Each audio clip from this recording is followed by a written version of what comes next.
Jaya Radha Madhava Kunja Bihari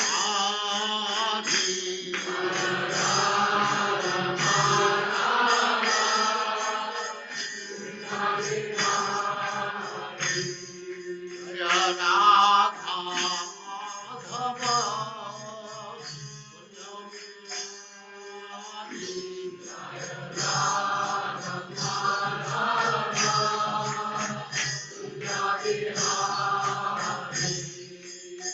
Gopi Jana Vallabha Girivaradhari Gopi Jana Vallabha Girivaradhari Gopi Jana Vallabha Girivaradhari Gopi Jana Vallabha Jaya Radha Madhava Kunja Bihari Jaya Radha Madhava Kunja Bihari Jaya Radha Madhava Kunja Bihari Jaya Radha Madhava Kunja Bihari Gopi Jana Vallabha Girivaradhari Gopi Jana Vallabha Girivaradhari Yashodanandana Braja Jana Ranjana Yashodanandana Yashodanandana Braja Jana Ranjana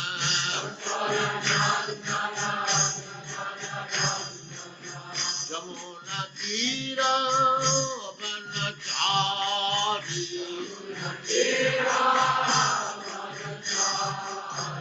Jamuna Tira Vanachari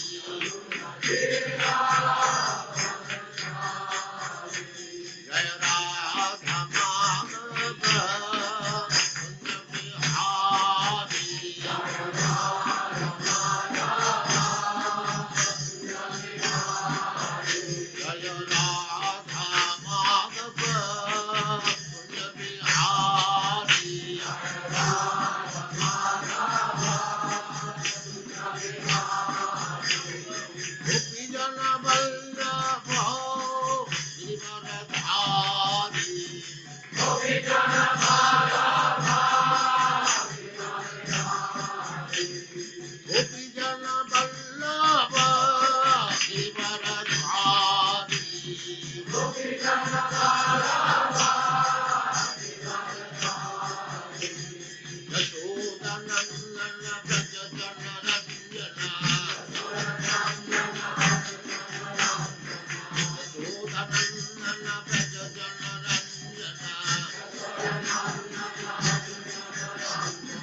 Jamuna Tira Vanachari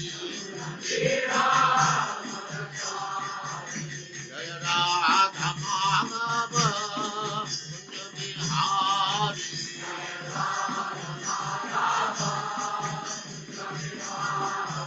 Jaya Radha Madhava Kunja Bihari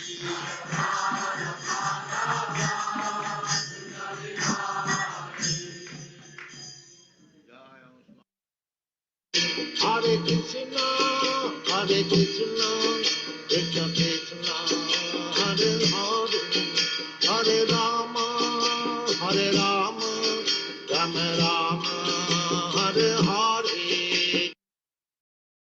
Om Jnanatimirandasya Gyananjana Shalakaya Chakshurmilitam Yena Tasmai Shri Gurave Namaha Shri Chaitanya Manobhistam Stapitam Yena Bhutale Swayam Rupa Kadamayam Dadati Swapadantikam Vandeham Shri Guru Shri Utapadakamalam Shri Gurun Vaishnavamscha Shri Rupam Sagrajatam Sahagana Raghunatham Vitam Tam Sajivam Sadvaitam Savadutam Parijana Sahitam Krishna Chaitanya Devam Shri Radha Krishna Padan Sagana Lalita Shri Vishakanvitamscha He Krishna Karuna Sindho Dinabandho Jagatpate Gopesha Gopika Kanta Radha Kanta Namastute Tapta Kanchana Gaurangi Radhe Vrindavaneshwari Vrishabhanusute Devi Pranamami Hari Prem Vanchakalpatarubhyascha Kripa Sindhubheva Patitanam Pavanebhyo Vaishnavebhyo Namo Namaha Jai Shri Krishna Chaitanya Prabhu Nityananda Shri Advaita Gadadhar Shivasari Gaura Bhakta Vrinda Hare Krishna Krishna Krishna Hare Hare Hare Rama Rama Rama Hare Hare Sarva Shastra Piyusha Sarva Vedeka Satpala Sarva Siddhanta Ratnadya Sarva Lokai Tripradha Sarva Bhagavata Prana Srimad Bhagavato Prabhu Kalidando Didaditya Shri Krishna Parivartita O Srimad Bhagavatam, O nectar churned from the ocean of all Vedic scriptures, O most permanent transcendental fruit of all the Vedas, O you are enriched with the jewels of all spiritual philosophical conclusions, O you who grant spiritual vision to all the people of the world, O light breath of the Vaishnava devotees, O Lord, you are the sun which has arisen to dispel the darkness of Kali Yuga. You are Chilla Krishna who has returned amongst us. Paramananda Pataya Prema Varsha Shirayate Sarvada Sarva Sevyaya Shri Krishnaya Namastute. O Srimad Bhagavatam, I offer respectful obeisance unto you. By reading you one attains transcendental bliss, for your syllables rain pure love of God upon the reader. You are always to be served by everyone, for you are incarnation of Lord Krishna. Madeka Bandhu Mad Sangim Mad Guru Mad Mahadana Man Nishtarka Mad Bhagya Madananda Namastute. O Srimad Bhagavatam, O my only friend, O my companion, O my teacher, O my great wealth, O my deliverer, O my good fortune, O my bliss, I offer respectful obeisance unto you. Asadu Sadhu Tadahi Natini Chota Chad Atini Chotaraka Hanamunchakada Chinmam Premna Ritkatyo Spura.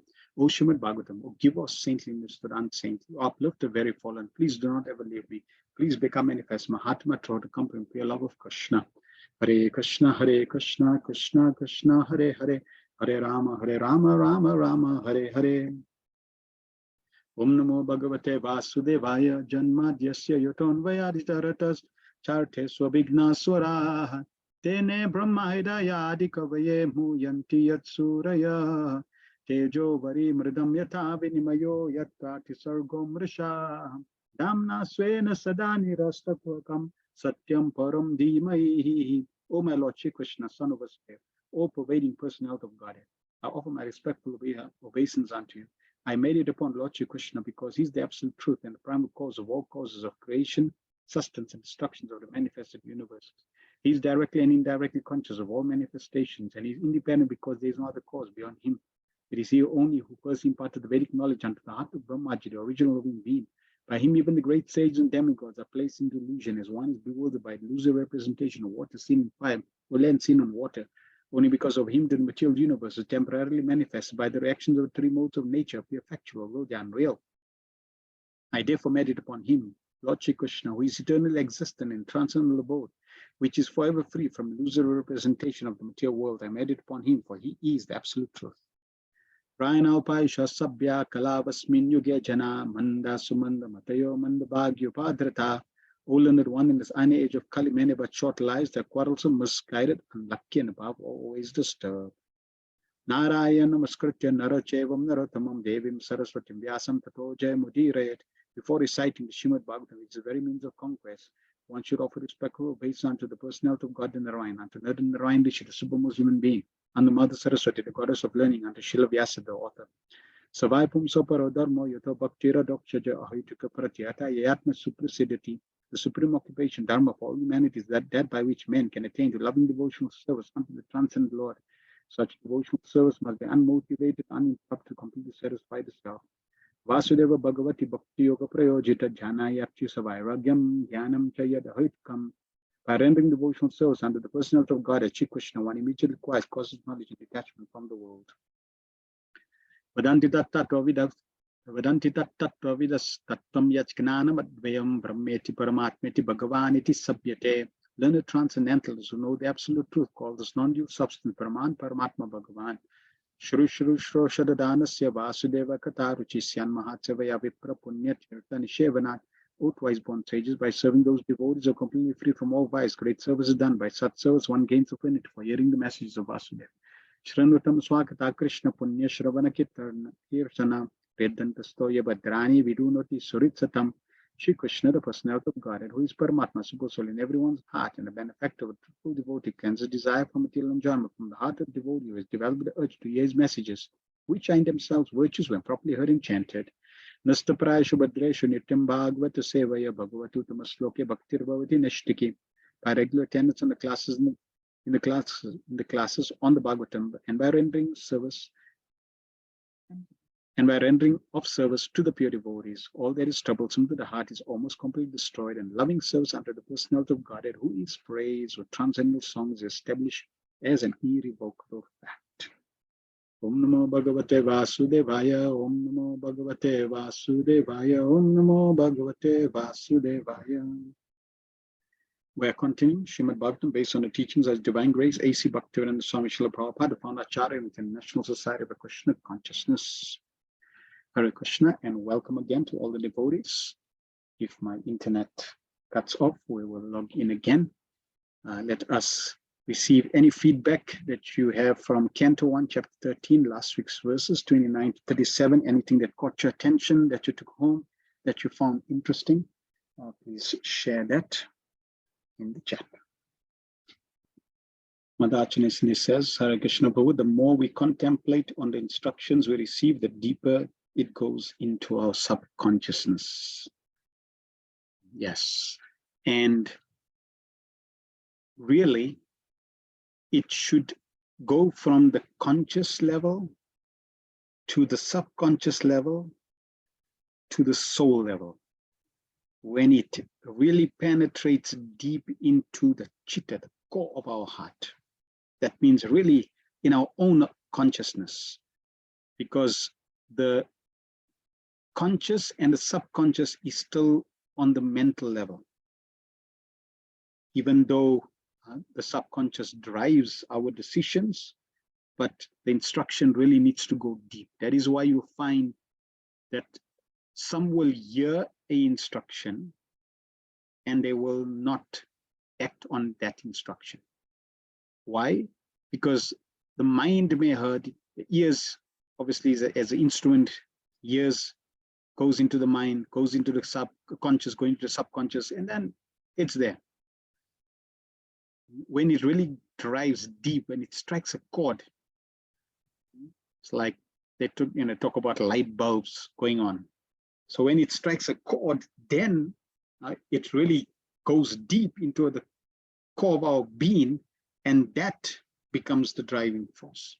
So the more we contemplate, the more we pray, the more we hear these instructions and pray to the Lord to let those instructions go deep within our consciousness, so that we are then driven by those instructions, which basically makes develops or design our nature. We act according to those instructions and nothing outside that. So very, very important to keep hearing. And once we keep hearing, those instructions will become part of our nature, become second nature. Shama says, Hare Krishna Prabhu. Dear Prabhu, satisfaction of the Lord is the criterion of one who is a bona fide devotee. Yes, Prabhupada makes a beautiful statement. A devotee is interested in the satisfaction of Krishna, nothing else. This is the highest level of perfection, to do what pleases Krishna and to act in a way that pleases Krishna. So for us to come to that level, there are different levels of conscious awareness that we need to develop. And in today's verses, we will be covering some of few aspects of those elements that we need to be conscious of for us to ultimately become fully conscious to please Krishna. Shamananda Prabhu says, Hare Krishna Prabhu, how is it possible that Mahayudhishthira allowed Dhritarashtra to live with them after all that happened? After all the pain and suffering he caused so many persons. This is very This is a very wonderful and rare thing from Maj Yudhishthir. Yes, it is extraordinary. And remember, we covered this point that, and let me give you an example. We may meet someone, let's say we may meet an aspiring devotee, and that aspiring devotee responds to us in a very negative way. And we get affected by that response in the way that devotee has behaved and acted upon us, and we upset and we disturbed, and it really impacted us, right? So that's an event, that's a situation, that's a circumstance that prevailed. Now, we cannot control circumstances, and neither can we control how people react and respond and act upon us completely. But we do have full control, 100% control of how we respond. Now, most cases we respond due to our own conditioned nature, which is also not 100% pure. So therefore, if we take this scenario and let's take it that, okay, we reacted also in a negative way and we upset with this devotee. So now if you look at the situation, and this devotee, let's say, goes on his path of devotion, you go on your path of devotion. Now consider what happens. You will always maintain a negative view of that devotee due to the interaction you had. And that is not the best. Let us link it back to this point that we just talked about, right? Which is to always act.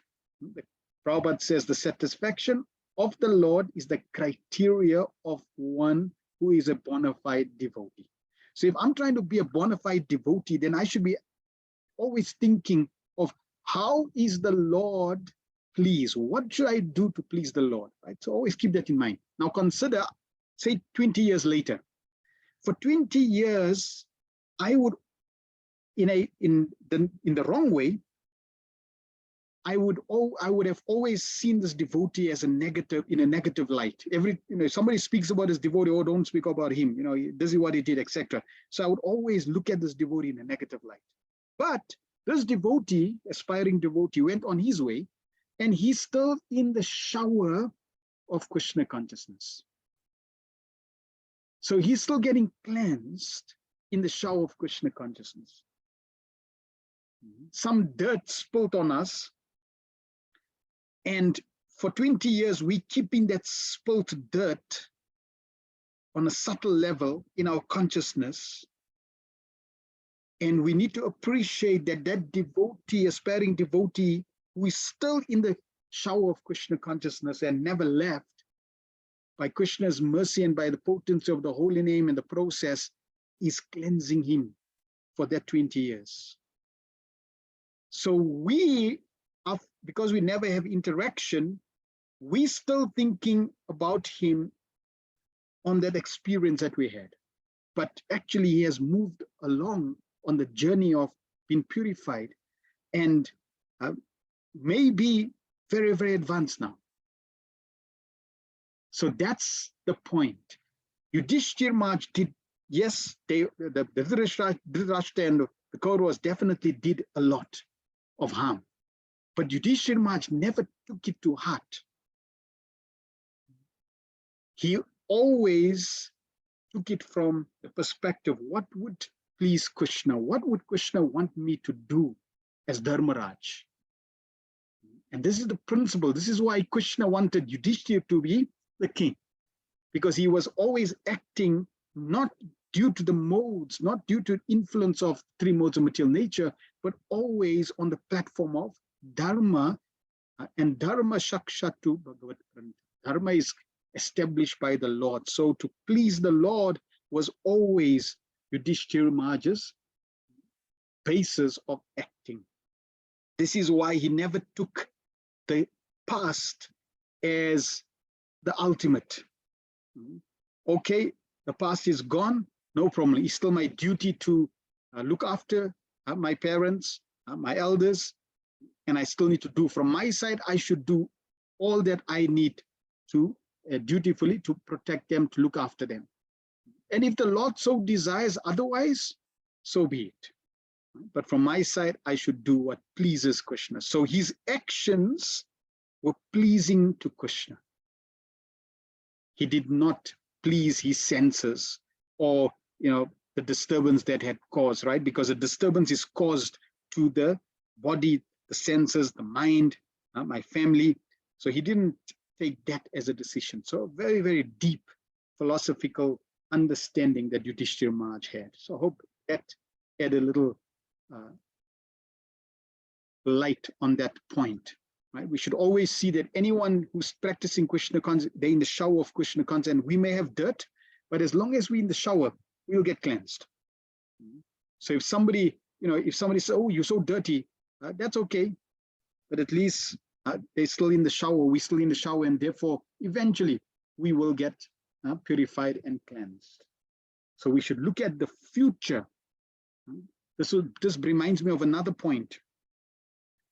I think Jiva Goswami, one of the acharyas, makes the point of our interaction with devotees, and Prabhupada also makes this in the purport, one of the purports, that our interaction with devotees, we should interact with the devotee with the understanding of the potential of what they can become.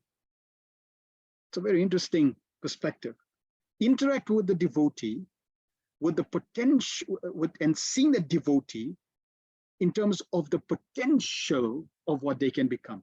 So every devotee, every soul has the potential to be a pure devotee.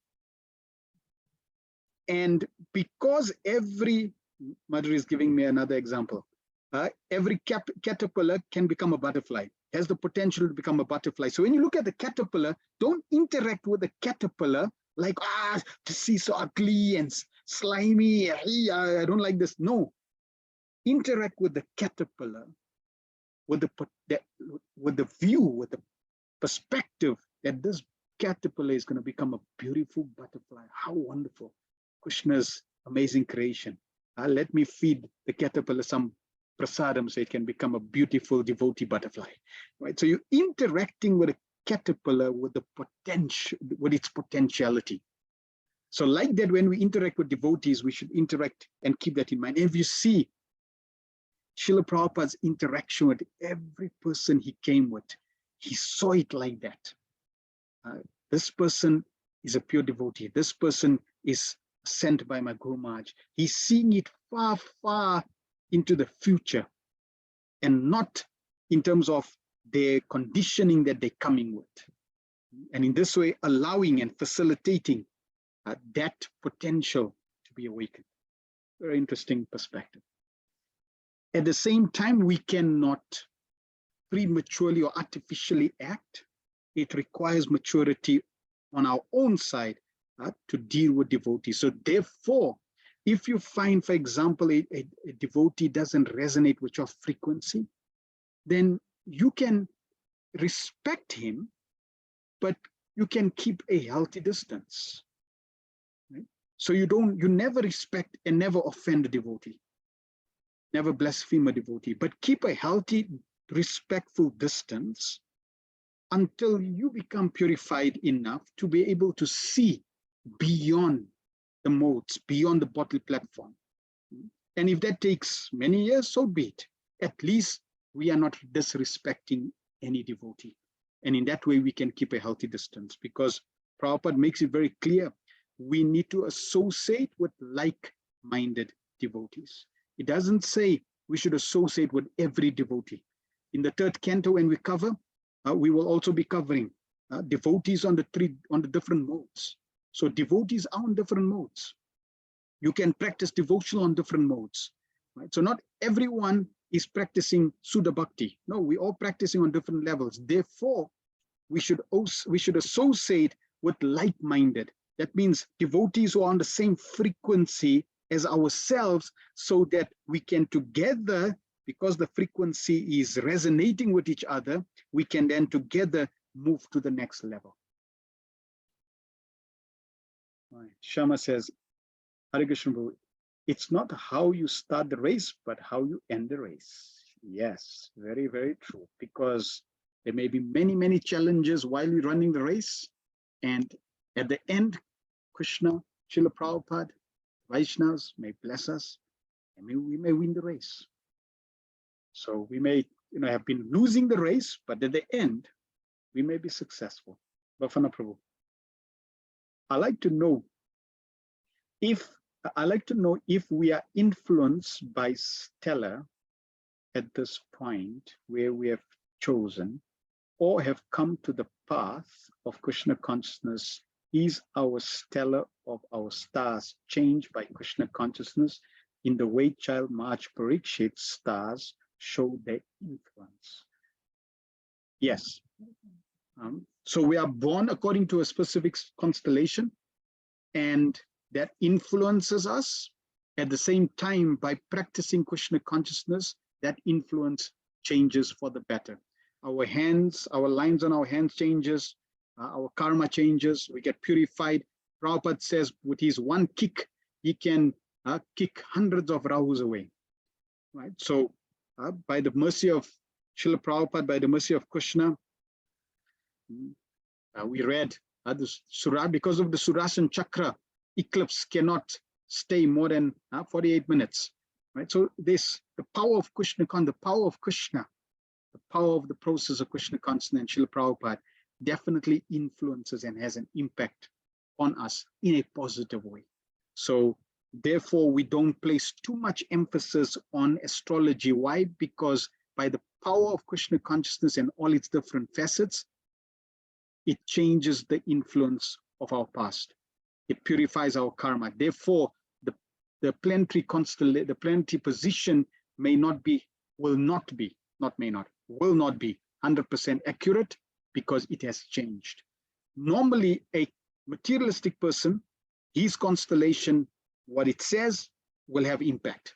For a devotee, it does not because of the change. So therefore, it doesn't change 100% to the degree that we practice Krishna consciousness. If we become completely pure, then there is no impact. So yes, it can change. With regards to family system, I saw one personality related in the narration having 4 wives. What's the position regarding so much family and practicing devotional life? So in this material, in Kali Yuga, the Vedas say that to maintain 1 wife, you're a hero.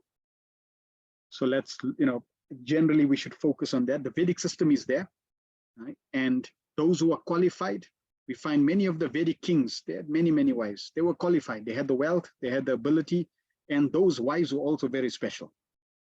I have to give them credit. Very, very special. But you can definitely get, if you look at King Chetraketu, he had many wives. But when there's favoritism and then envy comes and all these challenges, we will hear this in the Bhagavatam. So even in the beginning, Prabhupada introduced it. And then Prabhupada saw it's not working. In Kali Yuga, it doesn't work. That complexity is there. We heard Vidura told Dhritarashtra that leave because a time is coming where the influence of time will destroy the good qualities of people. You do not want to be existing during this time. So Vidura was foretelling of Kali Yuga, and he's telling Dhritarashtra, you don't want to be in Kali Yuga. Now consider, Vidura is telling Dhritarashtra, you don't want to be in Kali Yuga because it reduces people's good qualities. We are here in Kali Yuga. And therefore, our situation is really a bad bargain. So rather, if you can, so in a sober way, in a proper way, stay brahmachari. If you cannot stay in that ashram, then get married. Prabhupada said have 1 wife, right? And in a grihastha ashram, live nicely, be Krishna conscious, purify your life, and then perfect your life. Or if you advance, you can then take sannyas only for the purpose of preaching. But what I read was interesting. 77 Srila Prabhupada said no more sannyas, because even the sannyasis at that time were falling down. So Prabhupada said no more sannyas ashram. So it's interesting. Prabhupada even gave that instruction. Yeah, so it's there. Let's take care of one wife nicely. Krishna consciousness. Mother Lash, Hare Krishna. The journey of Krishna consciousness is to be enjoyed and relished as much as the desire of reaching the final destination. We don't race against each other. Only our only race is very much an individual race against time, insurmountable time, and on the journey, our greatest fear obstacle we battle is Maya. Yes, nicely said. Now we are running this race of Krishna consciousness, and we are you could say our own conditioned nature. We as participants in the race, it's me, the pure me, my intentions, my conditioned me, my mind, my senses. These are the participants running this race, and we are competing. Ultimately, we want the self, the true self, to be victorious in this race in Krishna consciousness. And the other participants in this race are going to try to distract our attention. They're going to try to create obstacles. They're going to try to push us on this path away. And then obviously Maya is there.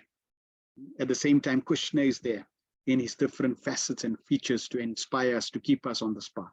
So this is the true race. Bafana Prabhu, it's very amazing how far back history and personalities and time date back. Moreover, Srila Prabhupada's narration style is fascinating and gives a huge smiley in my heart. Yes. We are talking about histories that do not only happen, that did not only happen in this kalpa time period, this universe, even in other universes, and practically since time immemorial. That is the history that we have in Srimad Bhagavatam. And all the history that is there in Srimad Bhagavatam is there not for show, not for filling the pages, not for just information, but for but are giving instructions that are meant to transform our heart, meant to revive the true nature of bhakti, the devotion that we have. Therefore, the history that we are associating with in the form of Srimad Bhagavatam is very, very pertinent, very, very important for us to revive our devotion. It's not like the mundane history that's there, that really has no basis, that has no impact on our true consciousness. But Bhagavatam, which is Krishna himself, and the pastimes that are coming through are there so that we can become pure devotees of Krishna. Thank you very much for everyone's feedback, questions, and comments. We will now proceed to today's session. So we are now covering 38 to 60, Narad Muni shatters Yudhishthir's lamentation and illusion. We heard about Vidura strongly preaching to Dhritarashtra. Dhritarashtra gets the instruction. It really goes deep into Dhritarashtra's consciousness. He gets it. This time he got it. Previously, Vidura would give him advice. And yes, in some cases he would accept, some cases he wouldn't. But this time he got it. Why? Because firstly, Vidura had heard from Maitreya Muni. So there was also spiritual potency backing his realizations, his instructions. At the same time, Dhritarashtra had lost everything, right? His sons were killed. He lost his kingdom. He was eating like a dog, from Bhima's hands, who killed all his 100 sons. So the environment, the circumstances also was perfectly aligned. You could say his stars were all perfectly aligned, so that he could, really get it right. And he's old. Time is killing him. In some amount of time, he can see what's happening. So in all circumstances, the condition was perfectly ripe. And then Vidura comes and directs him. Not like it's okay, you can carry on, what to do, it's life. No, you're a dog. Get out of here. Depend on Krishna, surrender. Now, Vidura is instructing Dhritarashtra, stop this foolishness. Go and depend on Krishna and become a Dhira. Yes, you can't become a Narottam, you can't become a pure devotee, a Paramhamsa, no problem. At least take the next step. Become Dhira. And we talked about this. Take the next step. Wherever you are, it doesn't matter. This afternoon I was thinking, we want to become pure devotee. We want to see Krishna. But Prabhupada, in this morning's lecture, Prabhupada was saying, Krishna is not cheap. Krishna is not cheap. If you want to get darshan of Krishna, it is not cheap. That's a very profound and deep statement. We have to contemplate on it. Krishna is not cheap. You have to pay the price. So if you have to pay the price, then it's going to take time, because firstly you need the commodity that equates the value to purchase Krishna. And that's going to take time. So it may take me 1, 2, 10, 30, 100, 1,000 lifetimes or more to eventually see Krishna. Now, even if it takes me 1,000 lifetimes to see Krishna, the beauty is on this journey, there's no loss or diminution. And on this journey, the process itself is susukham, blissful. So therefore there's no loss, and it's wonderful. And whether it takes 1,000 or 1,000,000, for Krishna, there's no time, it's eternal. Time is eternal. And at least even after 1,000,000 lifetimes, if I see Krishna, I'll be perfect. And from there onward, my life will be perfect in service to Krishna. So I should cultivate perseverance, patience, and do what is necessary for the next step in purchasing Krishna's love, in reviving my relationship, and never lose hope. Because as long as we are on the path of Krishna consciousness, we are successful. And Prabhupada says we will be successful. So Vidura is encouraging Dhritarashtra, take the next step and you'll be successful. And he takes the next step. Now when Yudhishthira Maharaj finds out from Sanjay that they're not, Gandhari, Vidura, Dhritarashtra, they're not around, he becomes despondent, thinking it was his fault. See? And we read about this. Prabhupada says a devotee does not find fault. He always sees that, what did I do wrong? Bhakti Maharaj also said, if somebody leaves Krishna consciousness, 50% your fault and 50% their fault. In that sense, the point is, we may also have played a role in that, in the way that we may have, not behaved more positively to keep that soul in Krishna consciousness. So Yudhishthira Maharaj is thinking, why didn't I do more to keep them? This is his consciousness, right? His perspective. And we also made the point that we should, there will be defects, smoke, issues, concerns in the society, in people we associate with. This is the nature of the material world. We should never lose focus of the goal.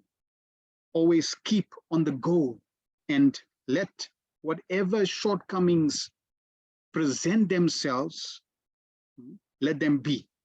And let us focus on our own Krishna consciousness to really perfect ourselves. So let us hear now what happens to Yudhishthira Maharaj, because Krishna is always there. And no matter what situation we fall into, if we are sincere, and Prabhupada in Science of Civilization makes this point, that if you want to perfect your life, if you want to see the super soul, there's only one qualification required, and that is sincerity of heart. If you are sincere, Krishna will make the arrangements. Vidura, no doubt, sincere soul, sincere pure devotee of Krishna, is put into a dilemma. What's going to happen? Krishna is going to make arrangement. So Krishna makes an arrangement. Narad Muni, the journalist, he's the oldest original journalist. Whenever there's news to be sent, Narad Muni is on the spot. Now, Narad Muni as a journalist is giving the news, right? Because Narad Muni is a traveling spaceman, so he can see what's happening in every universe. He has that good fortune. So he can give the news, but he will always give the news in order to help the souls move to the next step, to become more Krishna conscious. So let us hear. 38. Ata jaggama bhagavan narada sahattum tumburu pratyutaya biva dyaha shanujo vyachayan munim. While Sanjay was thus speaking, Sri Narad, the powerful devotee of the Lord, appeared on the scene carrying his tamburo. Yudhishthira and his younger brothers received him properly by getting up from their seats and offering obeisances. Yudhishthira then spoke as follows. Now we heard Narad Muni's past life story in the Bhagavatam. And the Bhagavatam and Narad Muni's life story is there from the time of creation.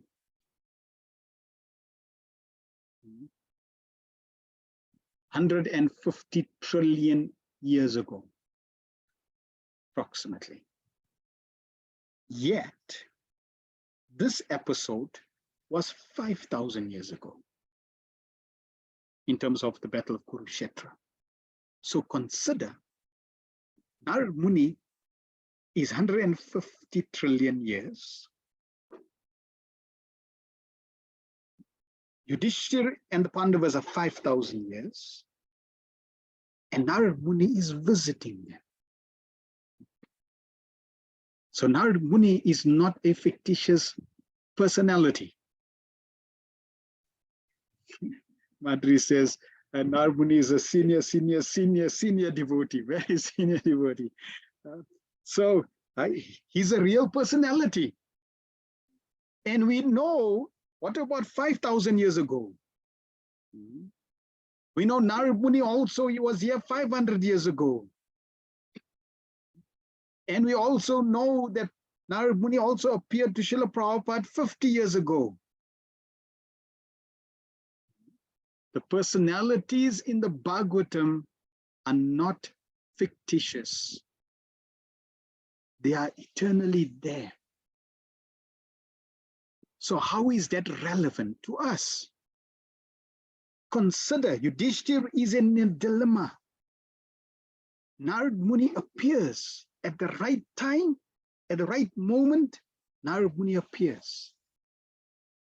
If we are in difficulty, we can pray to these great souls.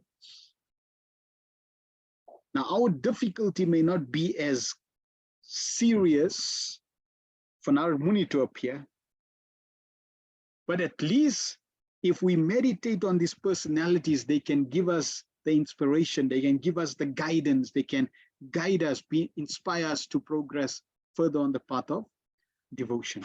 So Prabhupada writes in the purport, Devarshi Narad is described herein as Bhagavan due to his being the most confidential devotee of the Lord. That does not make him Bhagavan, but because he's glorifying, he's the most confidential devotee, he can be titled as Bhagavan. The biggest mistake people can make, souls can make, is to consider themselves non-different from God. The Lord and his very confidential devotees are treated on the same level by those who are actually engaged in the loving service of the Lord. Such confidential devotees of the Lord are very much dear to the Lord because they travel everywhere to preach the glories of the Lord in different capacities and try their utmost to convert the non-devotee of the Lord into devotee in order to bring them to the platform of sanity. Actually, a living being cannot be a non-devotee of the Lord because of his constitutional position. But when one becomes a non-devotee or non-believer, it is to be understood that the person concerned is not in a sound condition of life. So here is a similar situation of what we just spoke about in terms of our feedback, right? We ourselves, every single one of us, are pure servants of Krishna, and we have now deviated, we have become covered, we have become distracted, and here we are in our distracted, conditioned stage in the material world. The pure devotees will not see us as conditioned souls. They'll see us that here is a pure soul of Krishna, here's a servant of Krishna who has now become covered. My duty is to help uncover. My duty is to direct them closer to Krishna. My duty is to do my best to please Krishna by bringing the soul back to the lotus feet of Krishna. And Prabhupada writes that for someone who brings a soul back to Krishna, Krishna becomes so pleased with that. And a devotee is one who wants to please Krishna. Therefore, to help bring souls closer to Krishna is very pleasing to the Lord. The confidential devotee of the Lord treats such illusion living beings, and therefore they are most pleasing in the eyes of the Lord. The Lord says in the Bhagavad Gita that no one is dearer to him than one who actually preaches the glories of the Lord to convert the non-believers and non-devotees. Such personalities as Narad must be offered all due respects, like those offered to the personality of Godhead himself, and Mahajudhishthira, along with his noble brothers, were examples for others in receiving a pure devotee of the Lord like Narada, who had no other business save and except singing the glories of the Lord along with his veena, a musical string instrument. So Narada's business is simply to glorify the Lord and help souls come closer to Krishna. We see Srila Prabhupada, his only business was to travel from country to country, glorifying the Lord and bringing souls closer to Krishna. No other business. This is a pure devotee. Anything other than this is not a Mahabhagavat, is not a pure devotee. We have to see a pure devotee through their actions. And we can pay respects to everyone, as Shuchat Mahaprabhu says, that we should pay respects to all living entities, not expect any in return. So we can pay respects to every soul. But for those who are on the level like Narad Muni, naturally, we would pay greater respect to such a degree that we can even call them Bhagavan, as is here in this verse. So, and titling or calling them Bhagavan does not make them Bhagavan, and they themselves will never make that mistake. Oh, they're calling me Bhagavan, I'm Bhagavan, I'm the Supreme Personality of Godhead. They will never make that mistake. Prabhupada says Prabhupada says this is the last snare of Maya. And when Srila Prabhupada initiated Bhagavan, Prabhupada said, your name is Bhagavan Das, you are servant of Bhagavan. So we should never make this mistake. Krishna's position is eternally his position, the Supreme Personality of Godhead, no equal, no above. Everybody else is a servant of Krishna. This is the position of every, even the incarnations and expansions of Krishna that come from Krishna have this consciousness of service to Krishna. Krishna is the only one that has the consciousness as the Supreme Personality of Godhead, the person who is served. Everybody else is a servant and Krishna is the master. So this, the pure devotees will never transgress and never deviate from. Therefore, to glorify, to worship, to honor and respect Narad Muni is very, very pleasing to Krishna. And it's a great blessing. Yudhishthira Vacha Naham Vedagatim Pitro Bhagavan Kwa Gatavita Ambava Hata Putrartha Kwa Gata Cha Tapaswini. My Yudhishthira said, "O godly personality, I do not know where my two uncles have gone, nor can I find my ascetic aunt who is grief-stricken by the loss of her sons." So Yudhishthira is now revealing his dilemma to Narad Muni. He is concerned, he is worried. Prabhupada says, Yudhishthira, as a good soul and devotee of the Lord, was always conscious of the great loss of his aunt and her suffering as an ascetic. An ascetic is never disturbed by all kinds of suffering, and that makes him strong and determined on the path of spiritual progress. Queen Gandhari is a typical example of an ascetic because of her marvelous character in many trying situations. She was an ideal woman as mother, wife, and ascetic, and in the history of the world, such character in a woman is rarely found.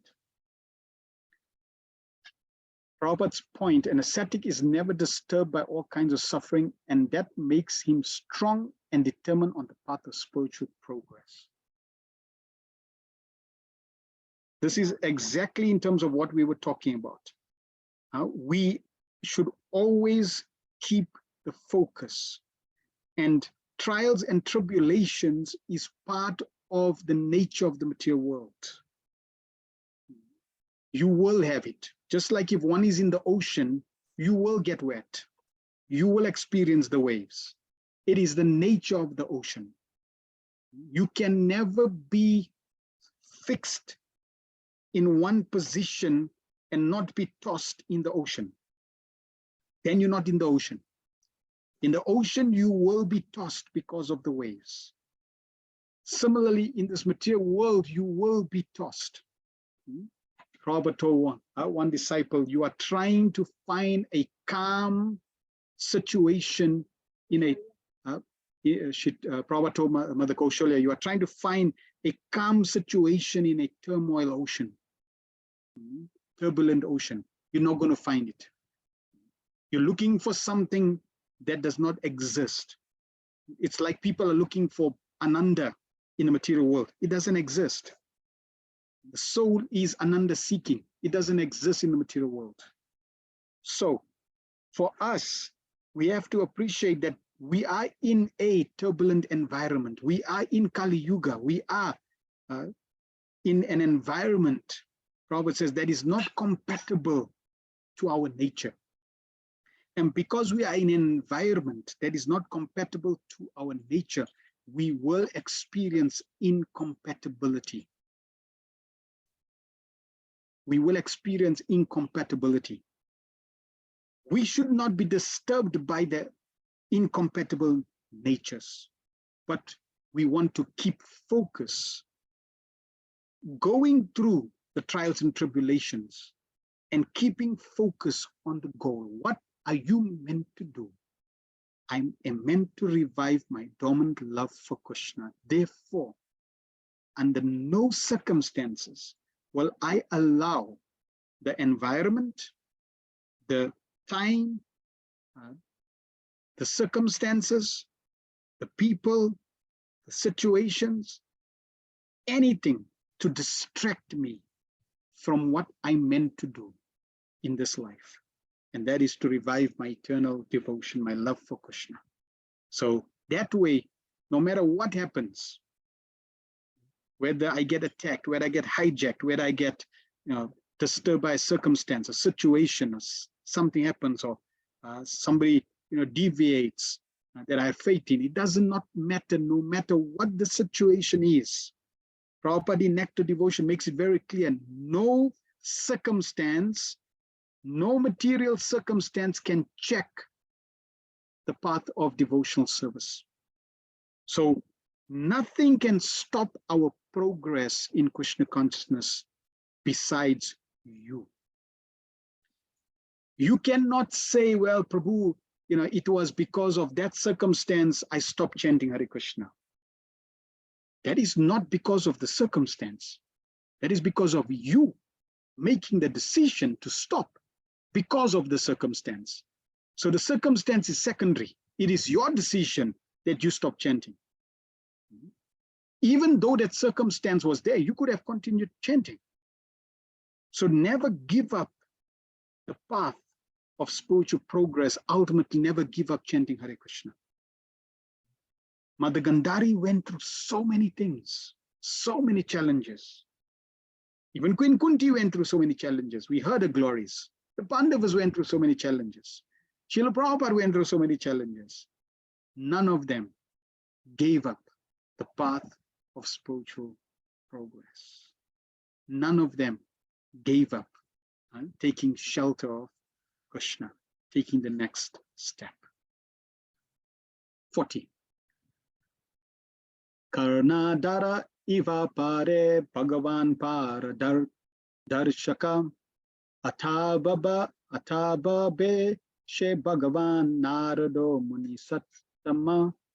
You are like a captain of a ship in a great ocean, and you can direct us to our destination. Thus address the godly personality, now Devashi Narada, greatest of the philosopher devotees, began to speak. So very nice. You are the captain of a ship. You can guide us very nicely in the situation.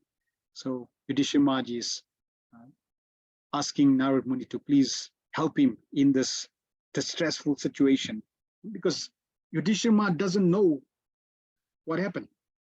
See, here is a circumstance.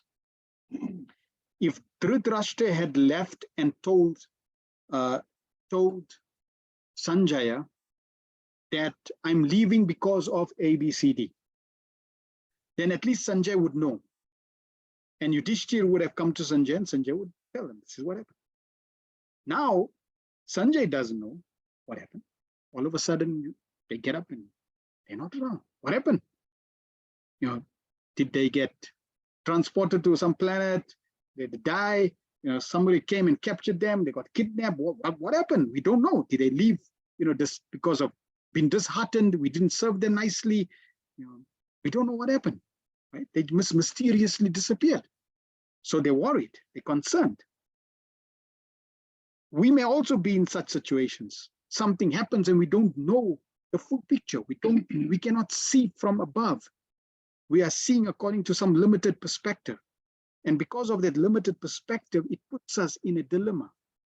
We need souls like Narad Muni who see from a higher dimension, higher perspective, who can see the truth as it is. Why? Because they are given that ability, Trikala Gyan, knowledge of past, present, and future. These personalities, like Narad Muni, Srila Prabhupada, they were given that ability to see, to guide. So Yudhishthira Maharaj is surrendering to Narad Muni as captain of the ship. Please direct me, please help me. Prabhupada in the purport says, there are different types of philosophers. And the greatest of all of them are those who have seen the personality of Godhead and have surrendered themselves in the transcendental loving service of the Lord.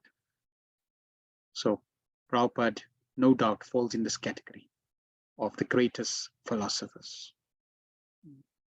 Among all such pure devotees of the Lord, Devarshi Narad is the chief, and therefore He has been described herein as the greatest of all philosopher devotees.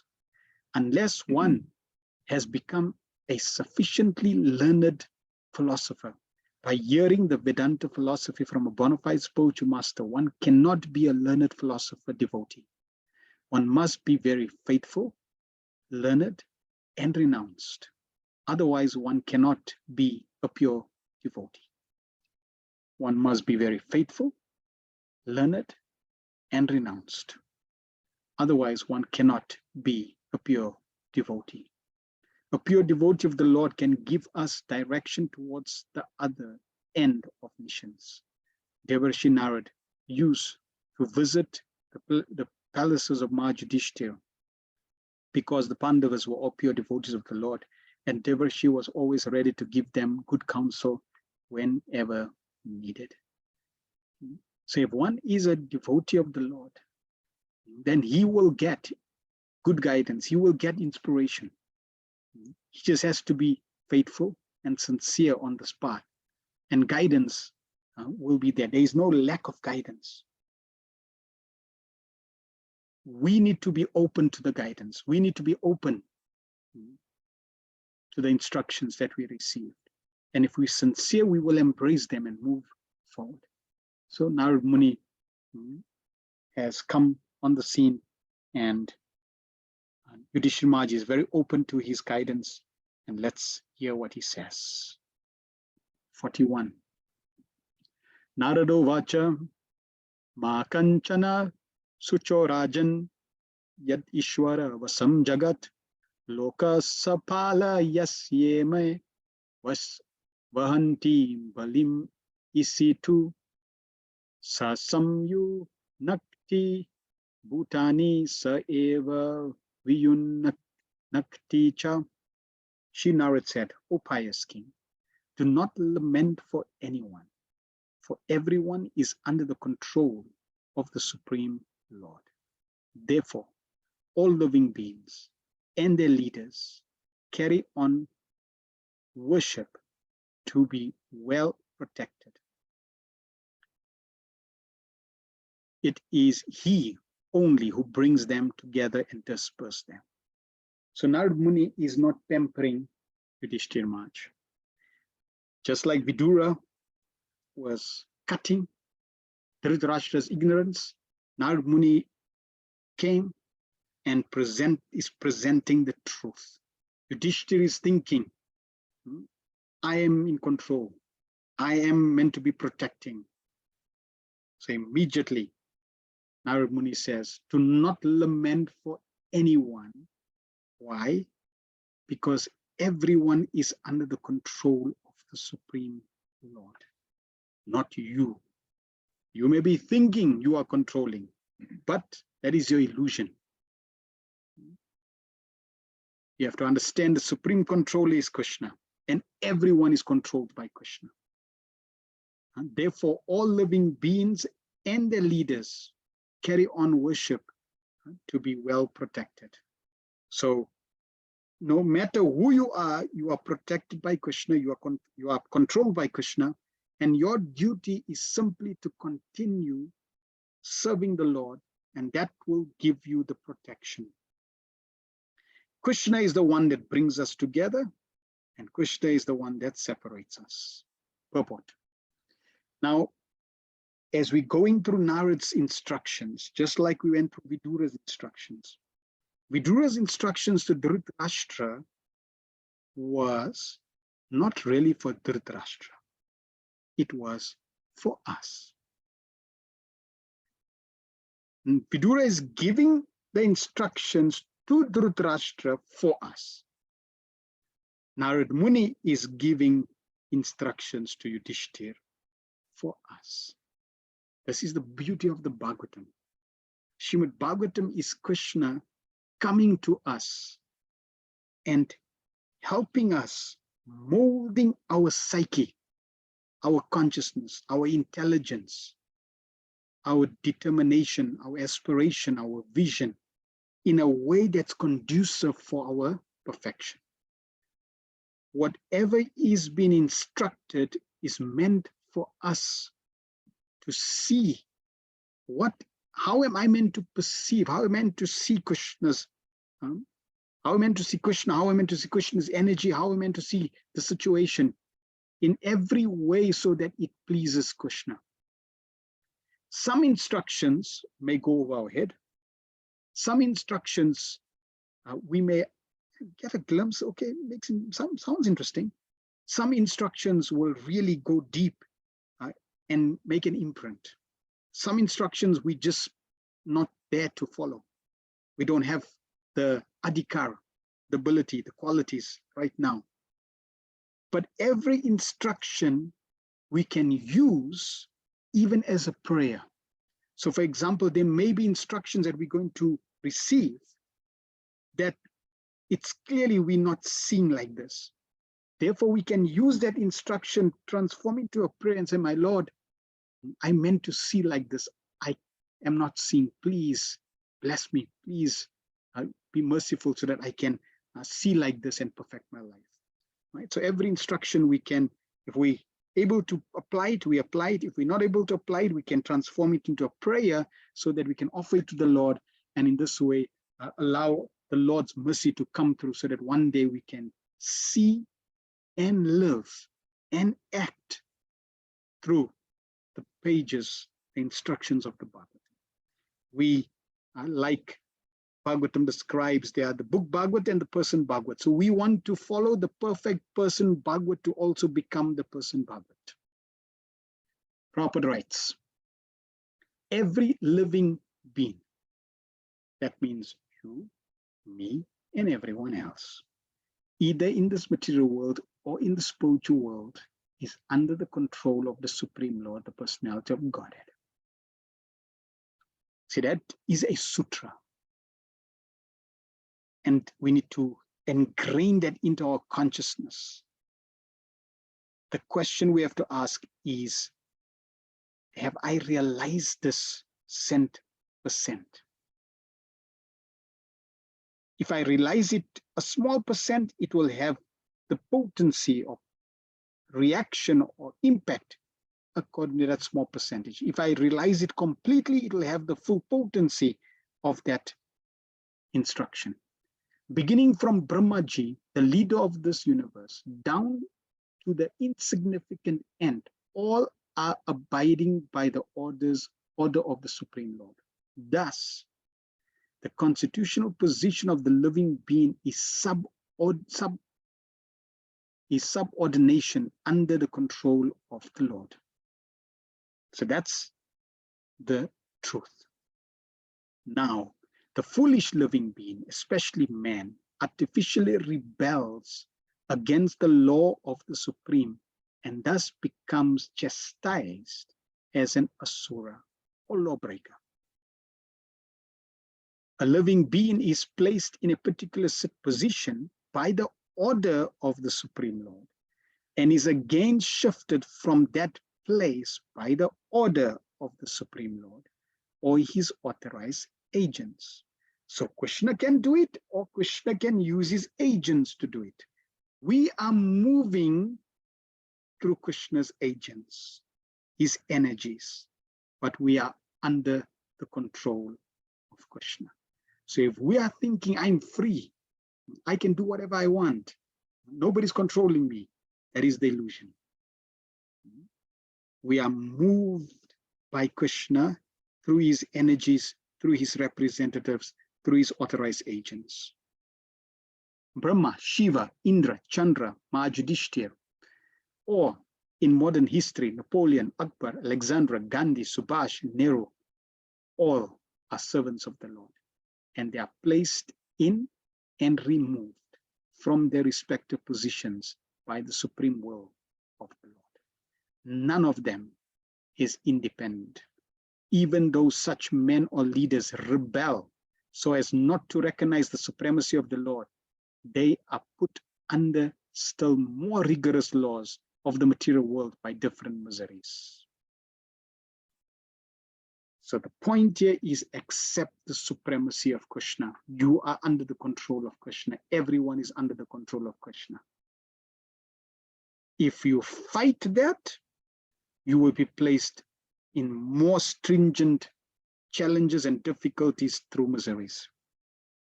Only the foolish men therefore say that there is no God.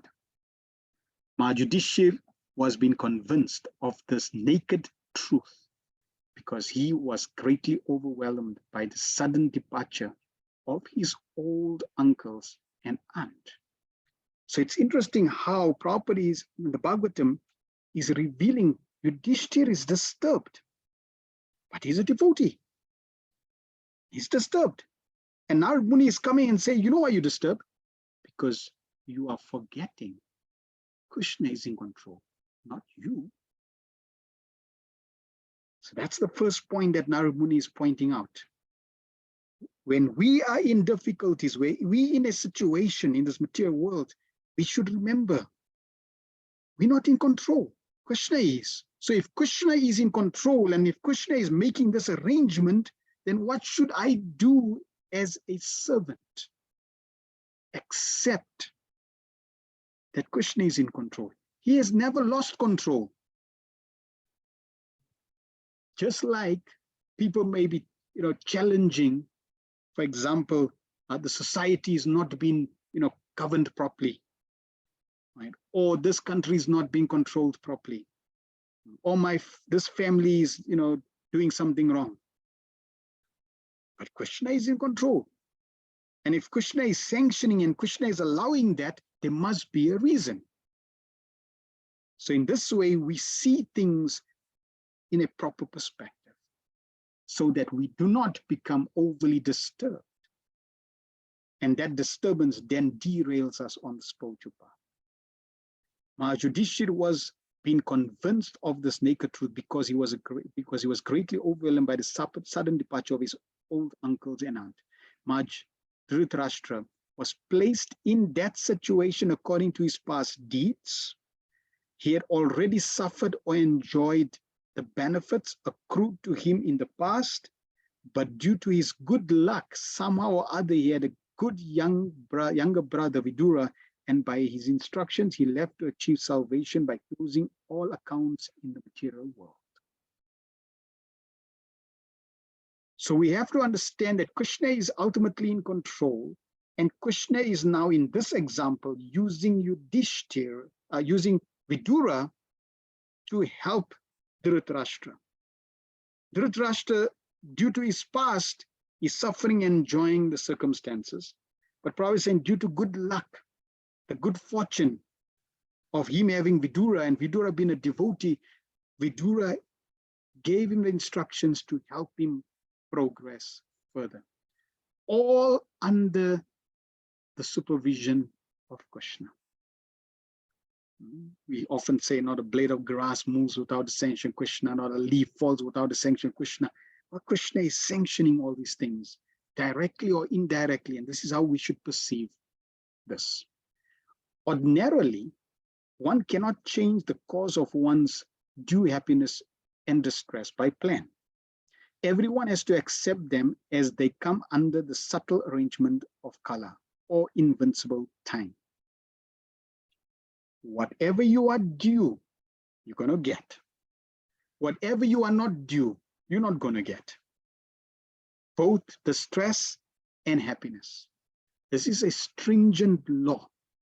Nobody can override it. In a material world, people, present false hopes that you can achieve anything. No, you cannot achieve anything. There are stringent laws that govern what you can achieve, what you can't achieve, at what time and when. At the same time, we should also not fall into the prey that, okay, if everything is arranged, then why even act? That also is a danger. So the one side of the danger is you can achieve anything you want. And the other side of the danger is, well, if everything is ordained, then why even act? So by the direction of Narad Muni, the pure devotees of the Lord, we will know how to see Krishna's arrangement, at the same time act dutifully so that we can progress. There is no use trying to counteract them. The best thing is, therefore, that one should endeavor to achieve salvation. And this prerogative is given only to man because of his developed condition of mental activities and intelligence. So now Prabhupada is making the point that everything in this material world is due to our past. You're not going to get more, you're not going to get less. Your present will dictate your future. You are always controlled by Krishna and Krishna's agents. This is the nature of the material world. The good and bad will come according to our past, whether it's you or whether it's everyone around you. You cannot change that. You cannot do anything substantial about that. Okay, so it's like saying, I am in this cycle of sukha and dukkha. At one point I'll be happy, another point I'll be distressed, or one point I'll receive happiness, another point I'll receive distress. It's the nature of the material world. What is the best thing to do? It's probably not giving us what are some of the solutions I can embrace. Probably is giving you the best solution. If you want some of the solutions, then there are many millions of people giving that. Prabhupada is here giving you the best solution. And what's the best solution? One should endeavor to achieve salvation. Act in a way, in every situation and circumstance, to develop your devotion to Krishna. That is a permanent solution and the best solution. And only human beings have that ability. Only men are there. Only for men are there different Vedic instructions for attaining salvation during this human form of existence. One who misuses this opportunity of advanced intelligence is verily condemned and put into different types of miseries, either in this present life or in the future. That is the way the Supreme controls everyone. So now we can appreciate that the reason you are here, the reason I am here, the reason every one of us are here, it's only one, and that is to achieve salvation. And what is that salvation? Going back to the spiritual world, pure devotion of Krishna. That is all. If you do not do that, if you misuse that, you are still under the control of Krishna and you'll be placed into miserable situations.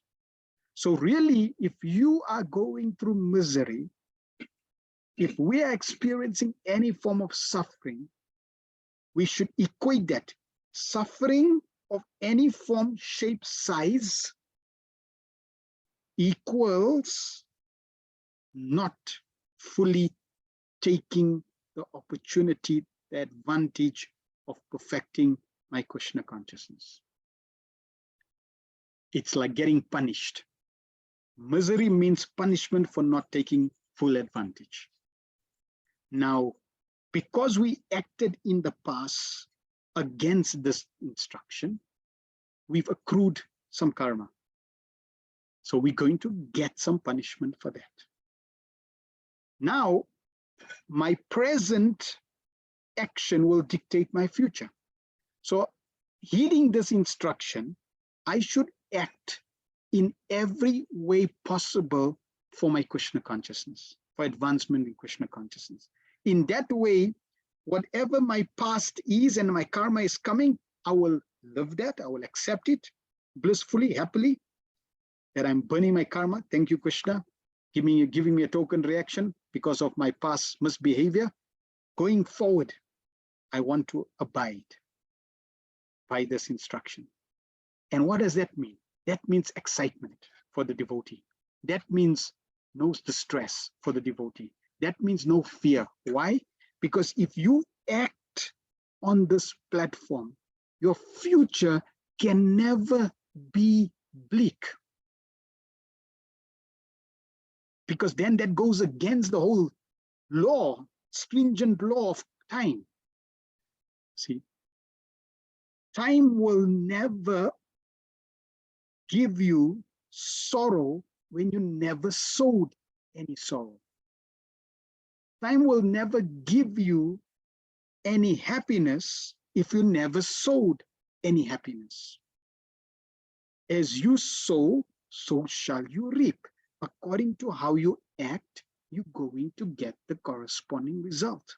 So if we act from this point onwards in a Krishna conscious way, in every situation, in every scenario, in every way, our future will always be positive, will be Krishna conscious, will be a blessing. And whatever remnants of karma is still there, we will get and we happily burn it out. Or Krishna minimizes it, or Krishna destroys it. But we know that the future is wonderful. 42. Yata gavo nasi proktas tantyam padas chabdamabi bhaktantyam namabir padda vahanti balim ishitu. As a cow bound through the nose by a long rope is conditioned, so also human beings are bound by different Vedic instructions and conditioned to obey the orders of the Supreme. Beautiful analogy. Just as the cow tied to the nose with a rope is conditioned, it will follow what you want because it's painful to be tied like that. Similarly, human beings are tied to Vedic injunctions. If you do not follow Vedic injunctions, you're going to have a painful experience. Purport. Every living being. So the previous purport, Prabhupada started. Every living being. This purport, every living being. That means me. Okay, what is Prabhupada telling me about me? I want to know.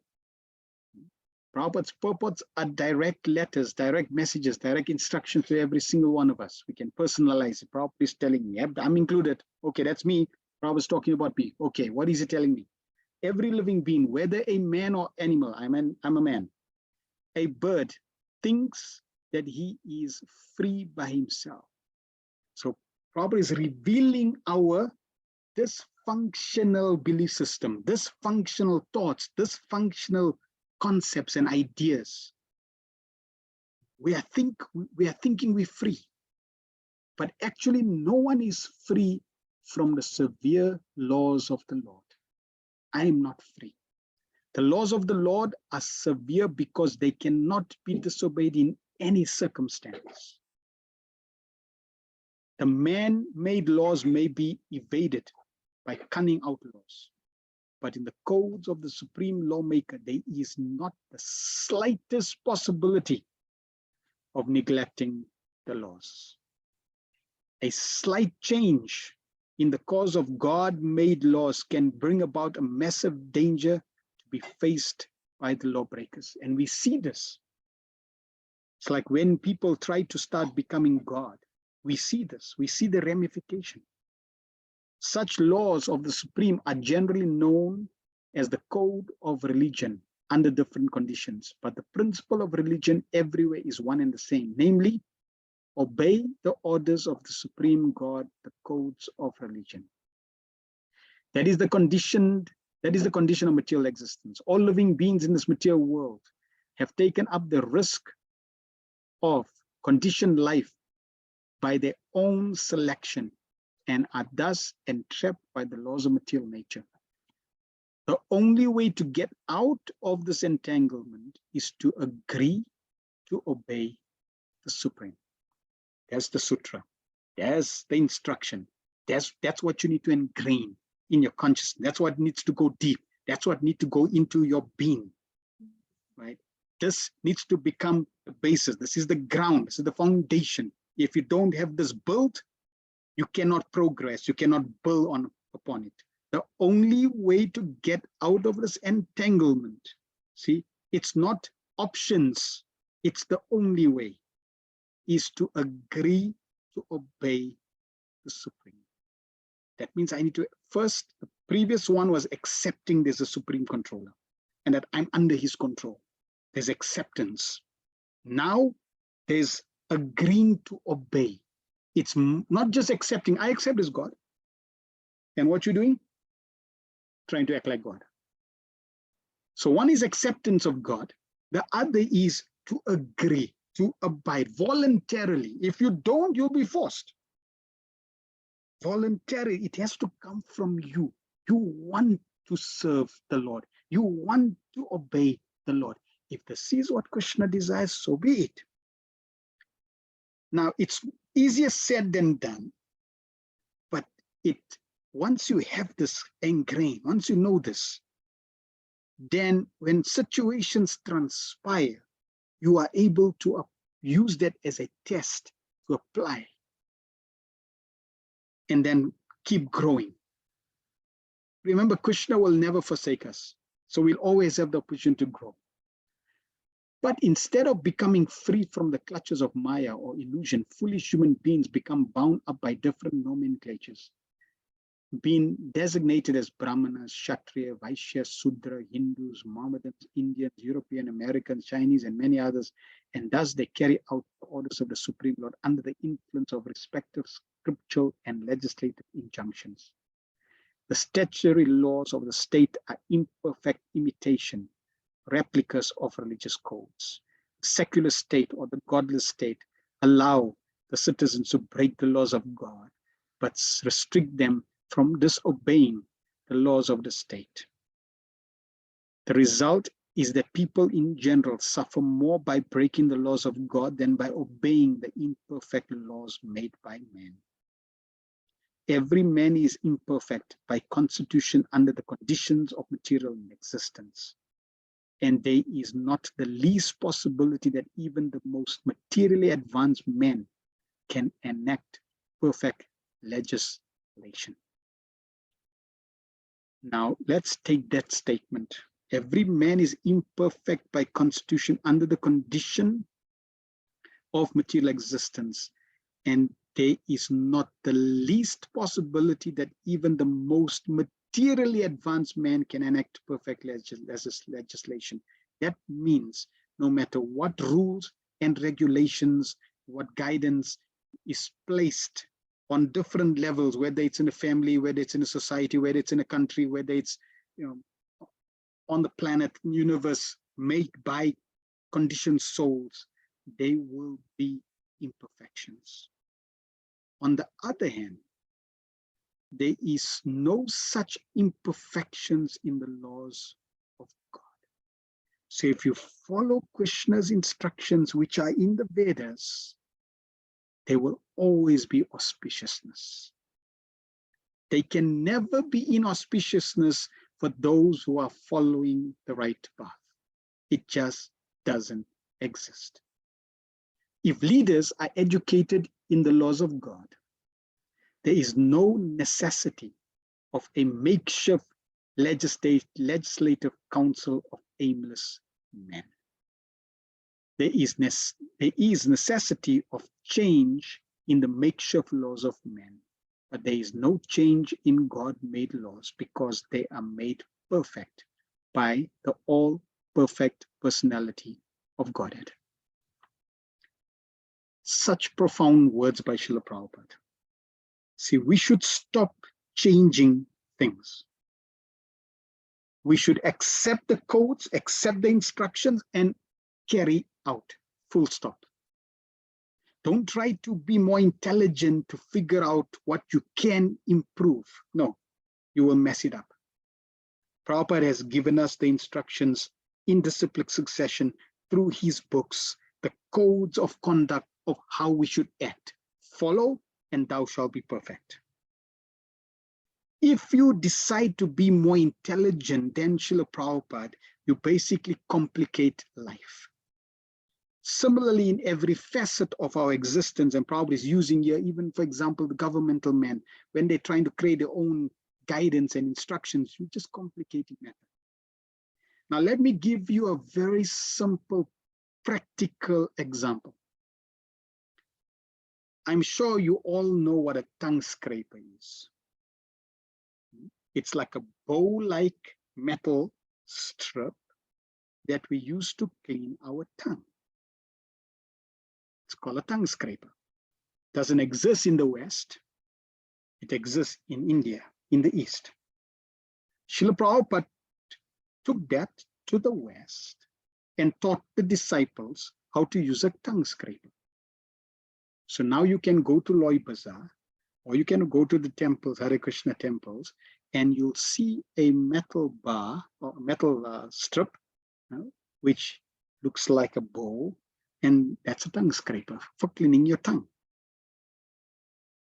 Now, someone may say, well, what that got to do with Krishna consciousness? Well, it's got everything to do with Krishna consciousness in terms of the code of conduct. Why? Srila Vishwanath Chakravarti Thakur, in one of his writings, says that even Radhavani uses a tongue scraper. And he even describes that the tongue scraper she uses like a bow. And he even describes how she uses the tongue scraper.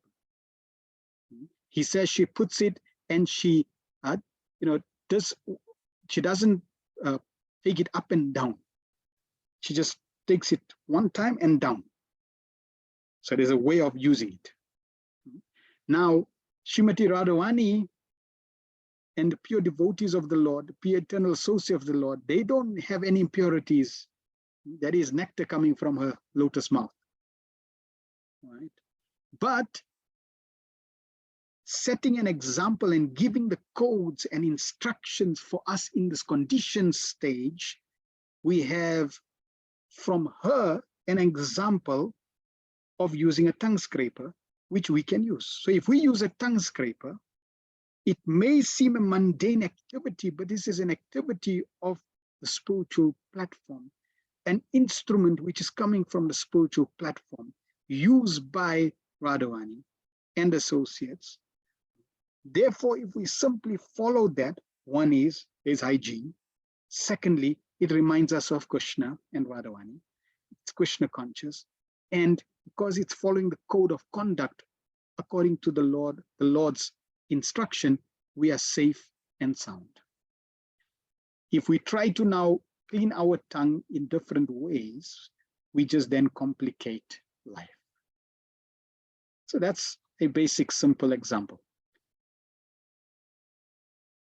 The factual position of the living being is, however, that he is the eternal servitor of,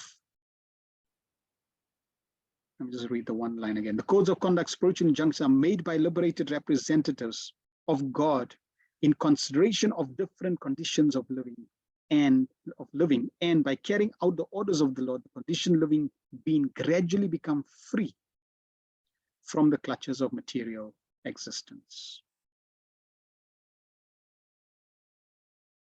So the Lord is all perfect. There is necessity of change in the makeshift laws of men, but there is no change in God's laws because they are made perfect by the all-perfect personality of Godhead. So Krishna is perfect, his laws are perfect. The pure representatives of the Lord, they may adapt or change according to time, place, and circumstance, but they are authorized to do that. Otherwise, they would give it as it is. And if they give it, whatever instructions they give, if we embrace those instructions, we can then become perfect. The factual position of living being, however, is that he is the eternal servant of the Supreme Lord. In his liberated state, he renders service to the Lord in transcendental love and thus enjoys a life full of freedom, even sometimes on an equal level with the Lord, or sometimes more than the Lord. But in the conditioned material world, every living being wants to be the Lord of other living beings, and thus they are illusioned by by the illusion of Maya. This mentality of lording it over becomes a cause of further extension of conditioned life. So, in the material world, the living being is still more conditioned until he surrenders unto the Lord by reviving his original state of eternal servitorship. That is the last instruction of Bhagavad Gita and all other recognized scriptures of the world. So we need to accept Krishna and surrender to him. We are not in control, and neither are we meant to control others or dominate others. We are not meant to lord over others or the material energy. 43. Yatha krido pakkaranam samyog viga mav iva iha ichaya kriditu syatam tate veshechaya rinam. As by the sweet will of a player, playthings are set up and dispersed, so by the supreme will of the Lord, men are brought together and separated. We must know for certain that the particular position in which we are now set up is an arrangement of the supreme will in terms of our own acts in the past. The Supreme Lord is present as the localized Paramatma in the heart of every living being. And it is said in the Bhagavad Gita 13:23, and therefore he knows everything of our activities in every stage of our lives. He rewards the reactions of our actions by placing us in some particular place. A rich man gets his son born with a silver spoon in his mouth, but a child who came as a rich man's son deserves such a place, and therefore he is placed by the will of the Lord. So we were talking about whatever actions you perform, you're going to get that corresponding result. Why? Because the super soul is there, and the super soul is orchestrating that, sanctioning and giving you what you deserve. At a particular moment when the child has to be removed from that place, he is also carried by the will of the Supreme, even if the child or the father does not wish to be separated from the happy relation. The same thing happens in the case of a poor man also. Neither rich man or poor man has any control over such meetings or separations of living beings. The example of a player and his playthings should not be misunderstood. One may argue that since the Lord is bound to award the reactionary results of our own actions, the example of a player cannot be applied. But it is not so. We must always remember that the Lord is the supreme will, and he is not bound by any law. Krishna, even though it is a law that as you sow, so shall you reap, Krishna is not bound by that law. That means Krishna is still supremely independent. And if Krishna decides, okay, I don't want to fulfill that law for you, fine. He's independent to do that. Nobody can question, but Krishna, how come you didn't give him what he deserved? Or how come you gave him something that he's meant to get? Or he's not meant to get? That is Krishna's free will. Krishna is supremely independent, and therefore he is not bound to fulfill. But he generally follows. So generally the law of karma is that one is awarded the results of one's own actions, but in special cases by the will of the Lord, such resultant actions are changed also. But this change can be affected by the will of the Lord only and no other.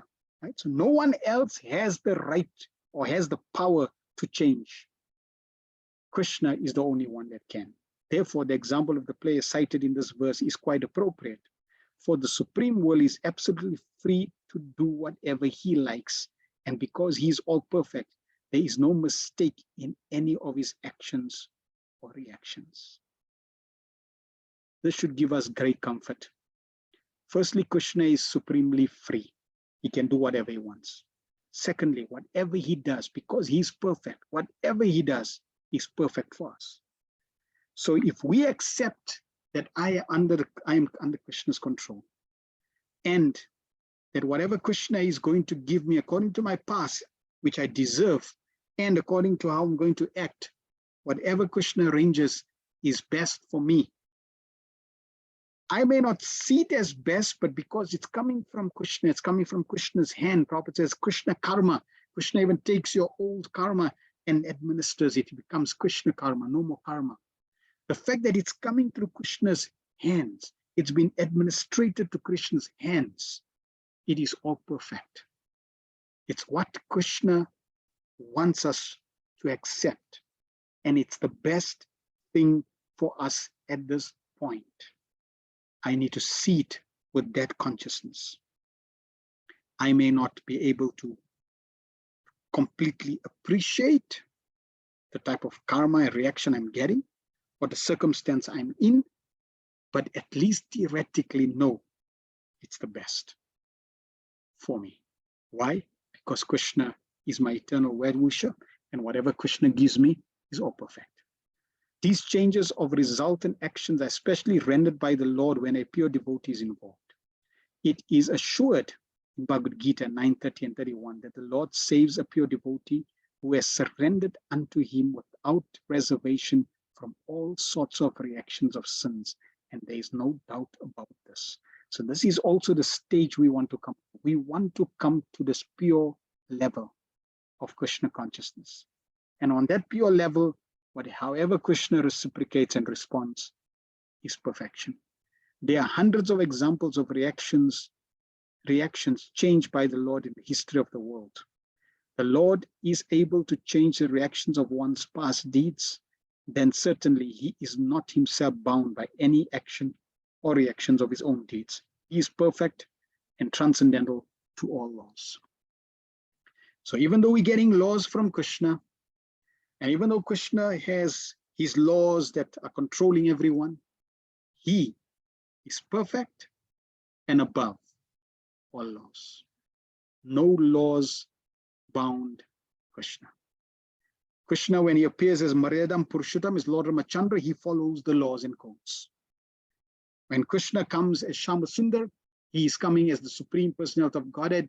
No codes, no conduct, no laws applicable to him, because he is the Supreme Personality of Godhead. He can do whatever he wants. So if we follow the example of Lord Ramachandra, we can associate with Shyamasundar, Krishna. So Krishna can do certain things as the Supreme Lord. That is not example for us to follow. For example, Krishna steals yogurt. It's not the example for us to follow. And following the code that says do not steal is not for Krishna. Why? Because Krishna is perfect and transcendental to all laws. That is the position of Krishna. So when people do not see, when people think all is one, Ram is Krishna, everyone is one, we all God. So if God who's Krishna is stealing and I'm God, I can steal. So that doesn't work, because the foundation is wrong. Krishna is the Supreme Personality of Godhead. His full expansion as Lord Ramachandra is coming to set the example of following codes and conducts, so that there can be order in society and people can grow and perfect their lives. When Krishna comes as himself, the Supreme Personality of Godhead, he's coming to show his eternal pastimes and the fact that he is the Supreme Personality of Godhead, perfect and beyond laws, transcendental to laws. So Prabhupada would say, do not follow Krishna in what he does. Follow Krishna in what he says. And what he says is in Bhagavad Gita. So therefore we follow Krishna's instructions there. 44. Yanmanya said dhruvam lokam adhruvam na chobhayam sarvata nahi choshyaste snehad anyatra mohajat. O king, in all circumstances, whether you consider soul to be an eternal principle, or the material body to be perishable, or everything to exist in the impersonal absolute truth, or everything to be an inexplicable combination of matter and spirit, feelings of separation are only due to illusory affection and nothing. So now the truth of the reality of the situation, Narad Muni sharing, similar to in Bhagavad Gita, when Krishna is using the same instructions for Arjuna. So you can see Narad Muni is cutting the ignorance that Yudhishthira Maharaj has, which Yudhishthira Maharaj is displaying because he's a pure devotee. So somebody question, how is a pure devotee being ignorant of this? Because Krishna wants us to hear these instructions. So therefore, for our benefit. The actual fact is that every living being is an individual part and parcel of the Supreme Being. And his constitutional position is subordinate, cooperative service. So this is our reality. This is our identity. This is who we are. If we want to be authentic, this is how you can be authentic. We are part and parcel of Krishna, and our constitutional position is subordinate cooperative service. Beautiful adjective. Subordinate under Krishna or Krishna's associates, and cooperative service. We are meant to serve in cooperation with Krishna's other servants. Either in his conditional material existence or in his liberated position of full knowledge and eternity, the living entity is eternally under the control of the Supreme Lord. So whether you are perfect or whether you are imperfect, you are under the control of Supreme Lord. But those who are not conversant with the factual knowledge put forward many speculative propositions about the real position of the living entity. It is admitted, however, by all schools of philosophy that living being is eternal, and that the covering body of the five material elements is perishable and temporary. The eternal living entity transmigrates from one body to another by the law of karma. The material bodies are perishable by their fundamental structures. Therefore, there is nothing to be lamented in the case of the souls being transferred into another body or the material bodies perishing at a certain stage. There are others who believe in the merging of the Supreme Soul in the Supreme Spirit, when the Spirit Soul in the Supreme Spirit, when it is uncovered by the material engagement. And there are others also who do not believe in the existence of the Spirit or Soul, but believe in tangible matter. In our daily experience, we find so many transformations of matter from one form to another, but we do not lament such changing features. In either of these above cases, the force of the divine energy is unchangeable. No one has any hand in it, and thus there is no cause of grief. So Narad Muni is telling Yudhishthira Maharaj, things change. The material nature changes, the body changes. This is reality. You can't, stop it. So don't be grieved over this. From old age to death, it's going to happen. Do not grieve. We should see change, at least in terms of the material energy and its influence, as the reality, and accept that change and not be grieved by that change. 45. Tasmaj ja anga vaiklavyam agna kritam atmana katam vanata kripanam varkeram chamam vina. Therefore, give up your anxiety due to ignorance of the self. You are now thinking of how they, who are helpless, poor creatures, will exist without you.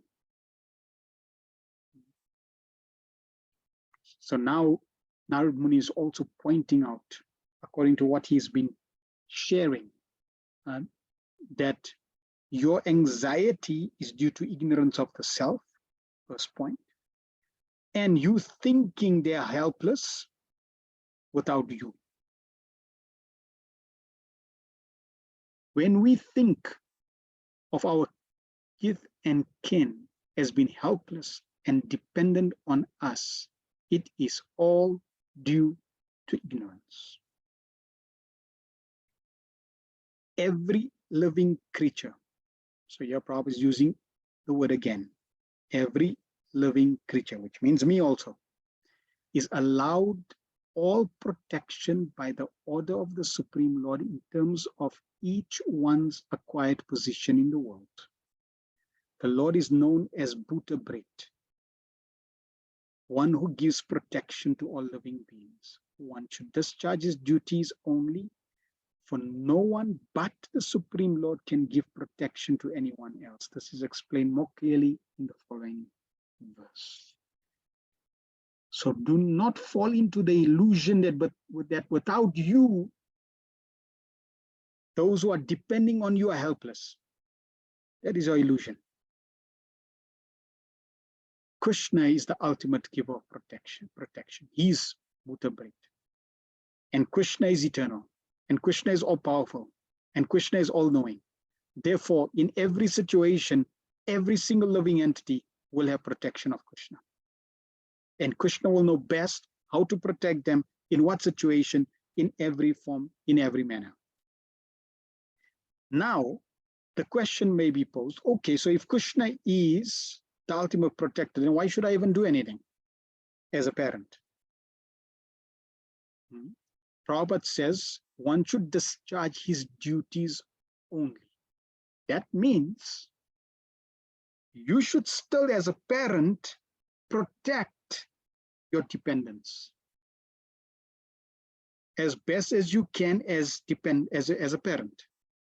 But do not be in the illusion that without you, they have no protection. So we do our best in terms of duty, like Yudhishthir, you did your duty in terms of doing your best, and now they're not under your protection. And do not be illusioned that without you, they are not protected. Krishna's protection is always there.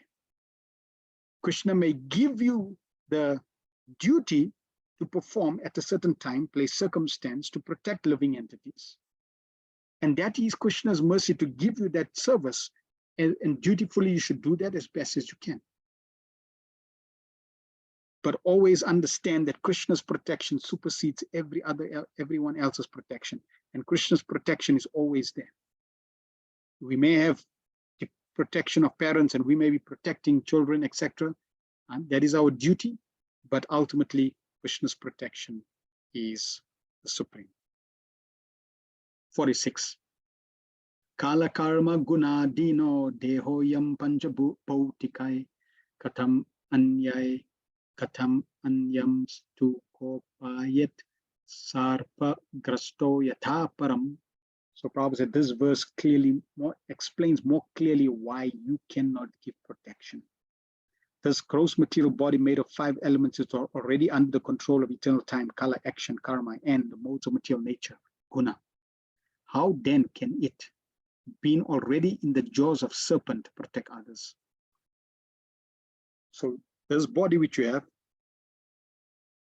is already controlled. The material elements are controlled by eternal time. You are controlled by actions, karma, by the 3 modes of material nature. So if you are now controlled by the serpent, the jaws of the serpent, you are in the jaws of serpent, of kala, how can you free someone? How can you give protection if you are bound? So that's the truth. So Narad Muni is revealing to Yudhishthira Maharaj, you are bound. How can you protect others? So really, protecting others is not possible by conditioned souls. The world's movements are freedom. The world's movements for freedom through political, economical, social, and cultural propaganda can do no benefit to anyone, for they are controlled by superior power. A conditioned living being is under the full control of material nature, represented by eternal time, the activities under the dictation of the different modes of nature. There are the 3 material modes of nature, namely goodness, passion, ignorance. Unless one is situated in mode of goodness, one cannot see things as they are. The passionate and the ignorant cannot see things, cannot even see things as they are. Therefore, a person who is passionate and ignorant cannot direct his activities on the right path. Only a man in the quality of goodness can help to a certain extent. Right? So if in mode of goodness, at least you can help some degree. But even then, we're still controlled. Most persons are passionate and ignorant, and therefore their plans and projects can hardly do any good to others.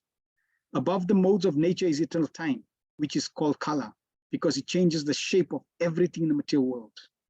Even if we are able to do something temporarily beneficial, time will see that the good project is frustrated in the course of time.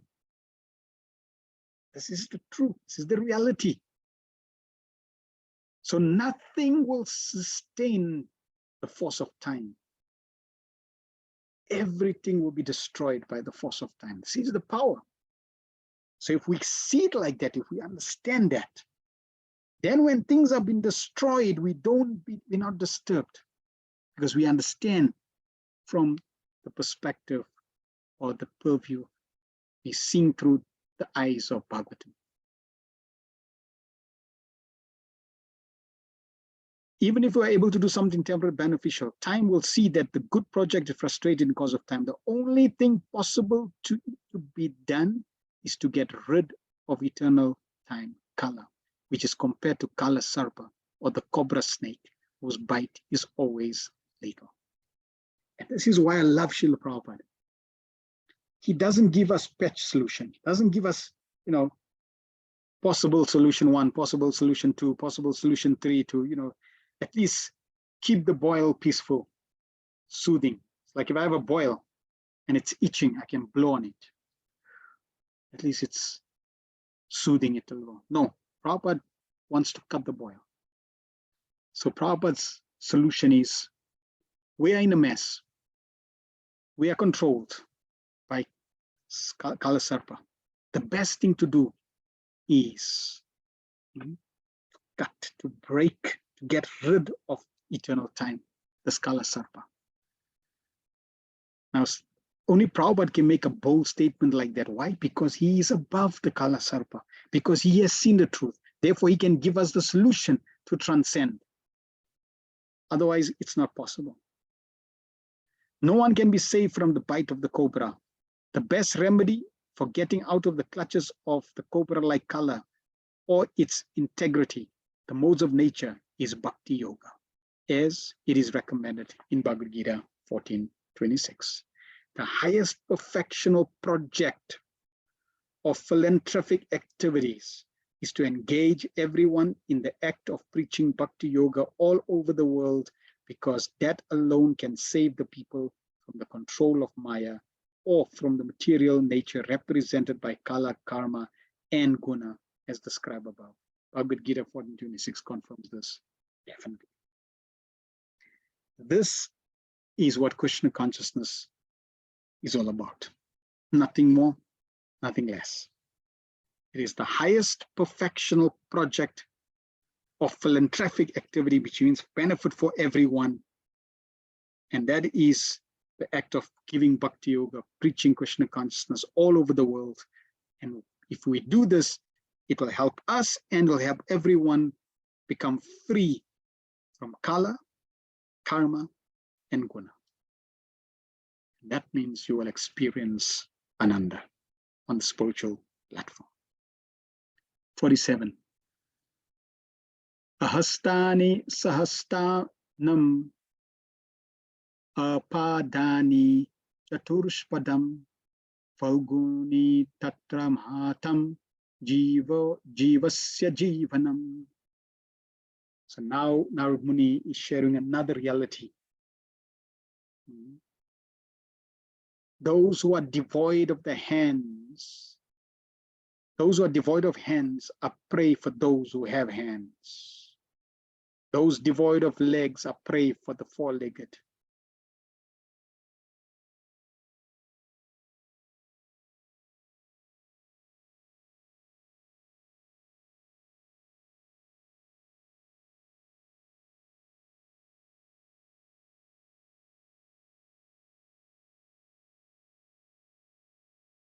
So Narad Muni is giving a very graphical view of the reality. Jivo jivasya jivanam. Those who are devoid of hands are prey for those who have hands. Those devoid of legs are prey for the four-legged. The weak are the substance are the subsistence of the strong. And the general rule holds that one living being is food for another. This is the reality of the material world. Survival of the fittest. So if you are not preparing to become stronger, guaranteed you will be food. That's the reality. And no matter how strong you become, there will always be somebody stronger than you. This is the reality. A systematic law of subsistence in the struggle of existence is there by the will of Supreme, is there by Supreme will. And there is no escape for anyone by any amount of planning. So Narada Muni is sharing to Yudhishthira the reality that we all face. The living beings who have come to the material world against the will of the Supreme Being are under the control of the supreme power called Maya Shakti, the deputed agent of the Lord. And this Devi Maya is meant to pinch the conditioned souls by threefold miseries, one of which is explained here in this verse. The weak are the subsistence of the strong. No one is strong enough to protect himself from the onslaught of a stronger. And by the will of the Lord, there are systematic categories of the weak, the stronger and the strongest. No one is strong enough to protect himself from the onslaught of the stronger. That means everyone will have somebody that's stronger than him, that's going to practically eat him alive, destroy him. This is the reality. This is the place we're in. There is nothing to be lamented if a tiger eats a weaker animal, including a man, because there is a law of the Supreme Lord. But although the law states that a human being must subsist on another living being, there is the law of good sense also.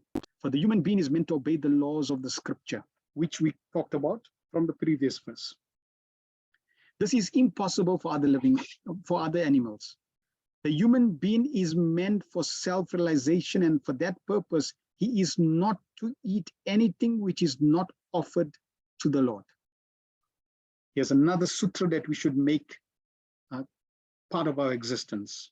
We should not eat anything that is not first offered to the Lord. If it's not offerable, it cannot be offered, and it's not offered, do not eat it. Full stop.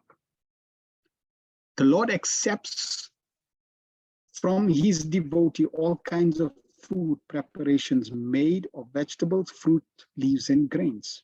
Fruit, leaves, and milk in different varieties can be offered to the Lord, and after the Lord accepts the food stuff, the devotee can partake of the prasad, by which all suffering in the struggle for existence will be gradually mitigated. This is the power of prasadam. If we honor it and understand that taking prasad, by which all suffering in the struggle for existence will be gradually mitigated. Every act of taking prasad is not whimsical. It's aiding our spiritual progress. Therefore, we should also eat it with great gratitude, inspiration, excitement, because it's helping us achieve the perfection of life. This is confirmed by Bhagavad Gita 9:26. Even those who are accustomed to eat animals can offer foodstuff not to the Lord directly, but to an agent of the Lord under certain conditions of rituals, religious rites. Injunctions of the scriptures are meant not to encourage the eaters of animals, but to restrict them by regulated principles.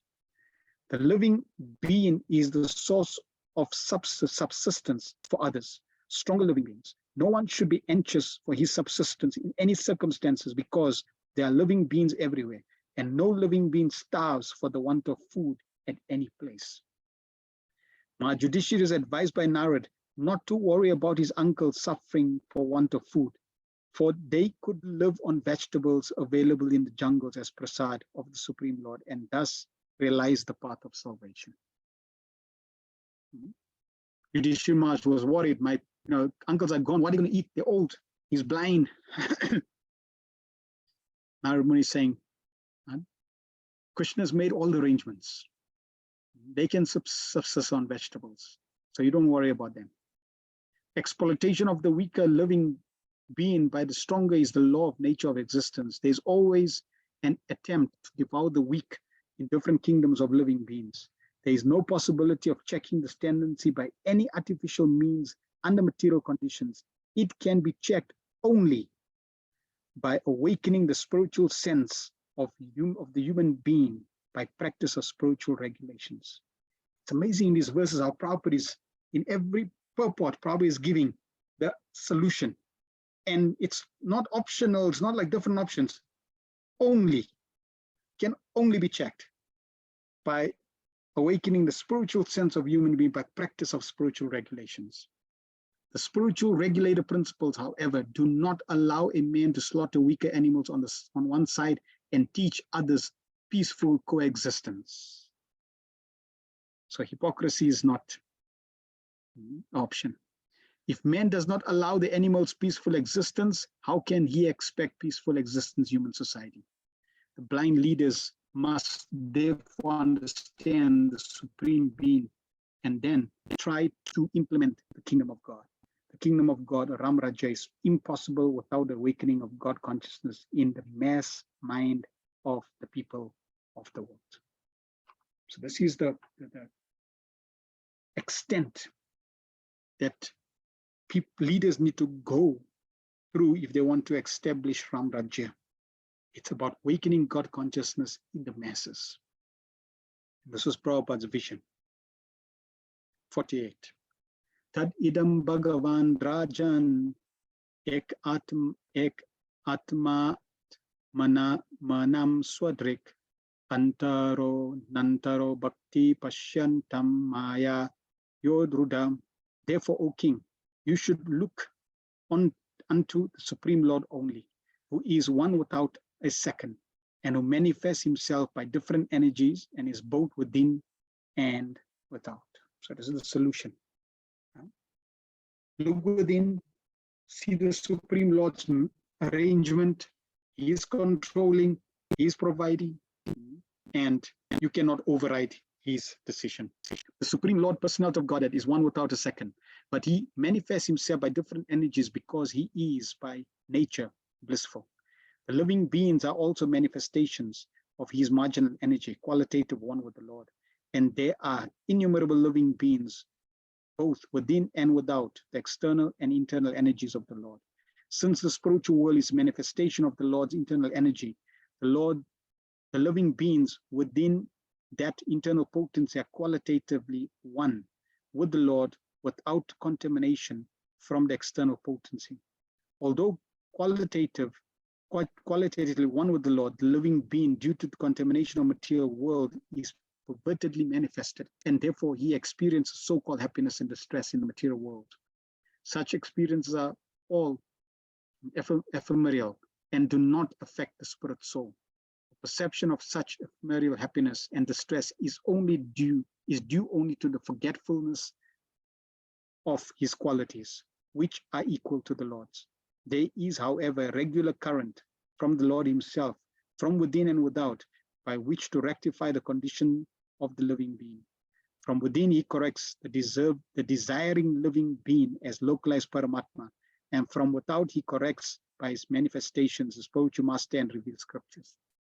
One should look unto the Lord.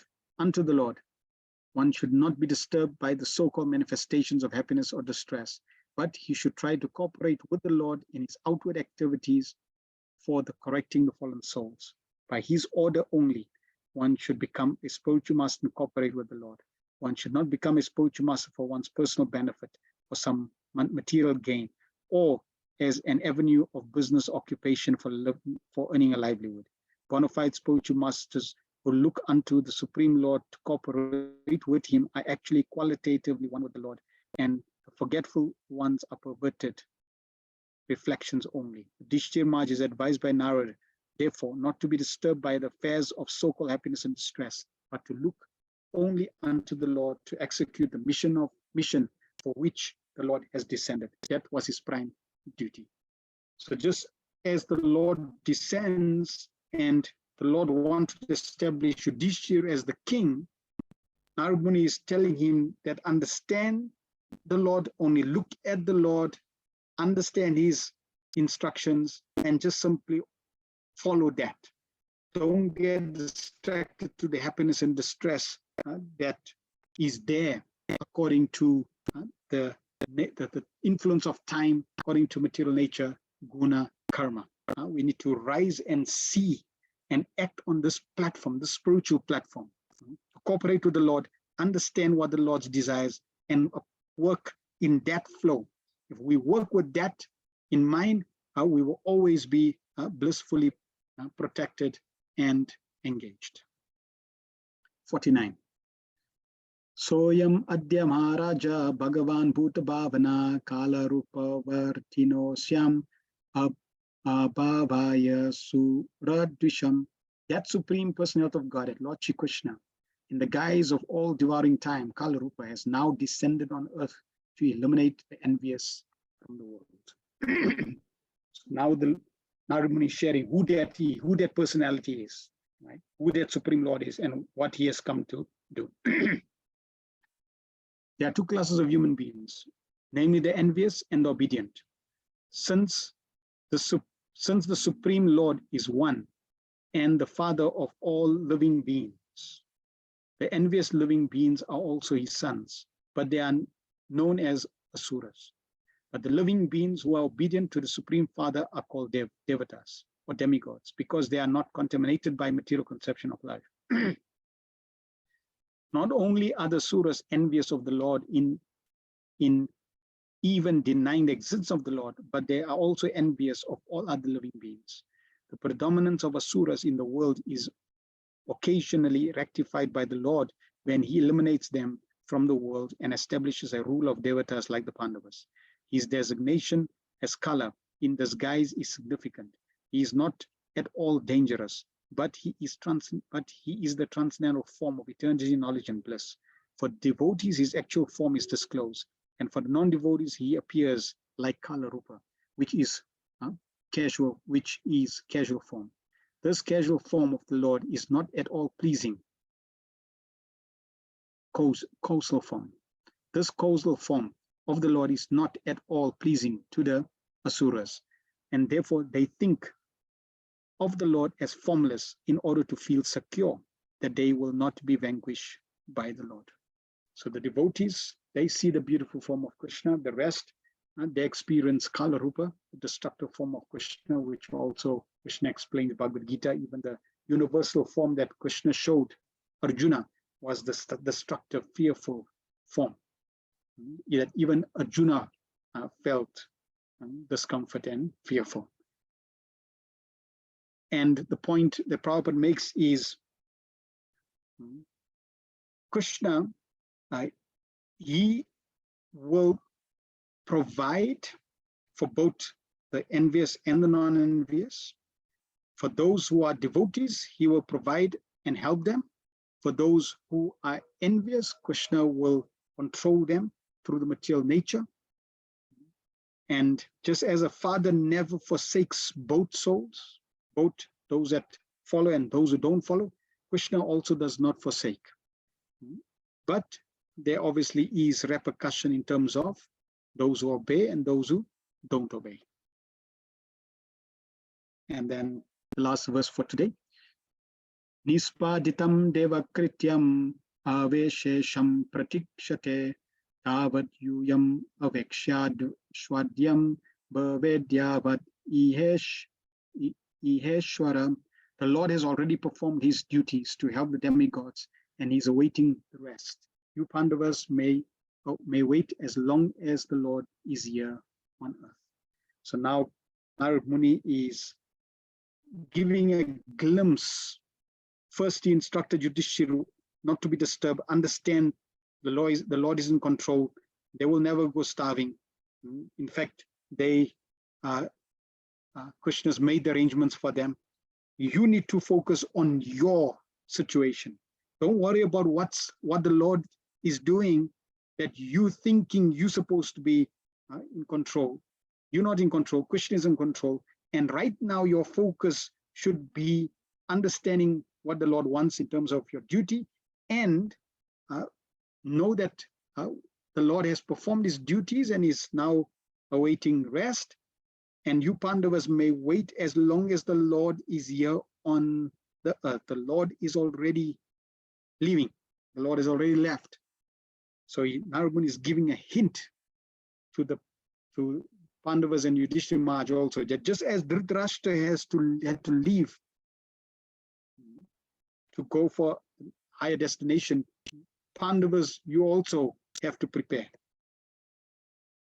The Lord descends from his abode, Krishna Loka, the topmost planet in the spiritual sky, in order to help the demigods, administrators of this material world, when they are greatly vexed by the Suras, who are envious not only of the Lord but also his devotees. As referred to the above, the conditioned living beings contact material association by their own choice, dictated by a strong desire to lord it over the resources of material world, and become imitation lords of all they survey. Everyone is trying to become an imitation god. There is keen competition among such imitation gods, and such competitors are generally known as asuras. When there are too many asuras in the world, then it becomes a hell for those who are devotees of the Lord. Due to the growth of asuras, the mass of people who are generally devoted to the Lord by nature and pure devotees of the Lord, including demigods and high planets, pray to the Lord for relief, and the Lord either descends personally from his abode or deputes some of his devotees to remodel the fallen condition of this human society or even animal society. So you'll see this is even going on in animal society. Such disruptions take place not only in human society, but also among animals, birds, and other living beings, including demigods in higher planets. Lord Shri Krishna descended personally to vanquish Asura like Kamsa, Jarasan, Shishupal. And during the reign of Maharaj Yudhishthira, almost all these Asuras were killed by the Lord. Now he was awaiting the annihilation of his own dynasty called the Yadu Vamsa, who appeared by his will in the world. He wanted to take them away from his own departure. He wanted to take them away before his own departure to his eternal abode. Narad, like Vidura, did not disclose the imminent annihilation of the Yadu dynasty, but indirectly gave a hint to the king and his brother to wait till the incident happened and the Lord depart. So Narad Muni has come and is giving very pertinent instruction to Yudhishthira Maharaj to see the truth, removing the ignorance, and also giving a hint in terms of what is to come. So when they do get the news, it won't be as shocking, because they will say, oh, but yeah, Narad Muni did tell me this, he did hint. And Krishna, in terms of the Yadu dynasty, we know that Krishna, the Acharya described that if Krishna left before the Yadav and left the Yadu dynasty, firstly, the Yadu dynasty, nobody can destroy them. They're Krishna's own family. Prabhupada says 10 million in number. Also, those descendants coming from the Yadav family would become proud and claim to, be part of God's family and therefore exploit, like the Kas Brahmanas. So Krishna also, and Shri Vishnu Chakravartin also explains that if Krishna left, then the separation that the Yadavs, who are devotees of the Lord, would have felt would practically burn the planet. So Krishna decided first to unwind the Yadu dynasty, and the only way to destroy the Yadu dynasty is if they fought against themselves. So in this way, Krishna allowed them to fight against themselves, destroyed, practically allowed them to go back home first, and then Krishna returns back to his abode. And thus ends this first part of this last section of third canto, of first canto, 13th chapter. Next week we will complete this chapter up to verse 60. Grantaraj Srimad Bhagavatam ki jai, Srila Prabhupada ki jai, Nitai Gok Pramande, Hari Hari Bol. Right, are there any questions or comments from anyone? Shamanana Prabhu, Hare Krishna Prabhu, wonderful philosophical truths from Narad Muni directed to all of us. Yes, we have to regularly hear all this, else we forget our position and what needs to be done. We thank Srila Prabhupada for always reminding and convincing us to what is actually reality and for allowing us to do the little preaching to assist the mission. Yes, that is why regular contact with Srila Prabhupada's books will keep us focused. Otherwise, we also can get distracted. Maya is very powerful. So therefore, regular hearing is key. It's one of the most essential elements. And so we have the shield. So the beauty is that Srila Prabhupada has given us what can shield us and what can also protect us and take us back to the spiritual world. Everything is given by Srila Prabhupada. So while we are, because we have this material body, so I'm already bound. Now if I'm already bound, I'm going to go back and protect myself. So Prabhupada is giving us the solution to make best use of the bad bargain, in that I can, even though I'm bound, I can now not complicate or not become more bound. And at the same time, even though I'm bound, I can now become free and never become bound again. This is Prabhupada's glory and what he has given us. Nonetheless, Hare Krishna, thank you so much. Wow, so deliciously glorious for Krishna Katha today. It is so hard to pick one thing when there are so many to choose from. Yes. And it's amazing how Prabhupada, and we like in the first canto, right? In each purport, there's so many wonderful jewels that we really need to adorn our consciousness with. And the more we adorn our consciousness with these gem-like jewels, the Prabhupada instructions, the more we will shine for the service of Srila Prabhupada and Krishna. Shama says, Hare Krishna Prabhu, please elaborate on the destruction of the Yadu dynasty. I don't need to, it's coming. We will hear it in the Bhagavatam. It's there. So patiently we will wait. Mother Lash, agreeing to obey the orders reminds me of the process the minister followed by seeing everything, especially bad, as the mercy. Yes. We have to train our eyes to see the world not according to our mind, our senses, our intelligence, our conscious or subconscious mind, but really through the way Prabhupada, the Bhagavatam, and Krishna sees. That keeps us safe. So really it's about training our eyes to do this. Bafana Prabhu. Narad Muni honestly spoke naked truth to a helpless man, Yudhishthira. It was difficult to swallow, but it's the naked truth. Just renders one really helpless to pray humbly, knowing that there's so much you can do. Yes. And sometimes the truth is important and required to take us out of our illusion. The beauty is the pure devotees and the devotees of the Lord are happy to hear the truth. We conditioned souls need to get accustomed to hearing the truth, and we need to develop a higher taste for the truth. If we've developed a higher taste for the truth, it will be the blessing. It will be the greatest blessing. Because then you welcome the truth. You're waiting for the truth. What's the truth? And I'll accept the truth and I'll follow it. And they say, right, the truth will save you. No doubt. Mother Lash, don't do as Krishna does.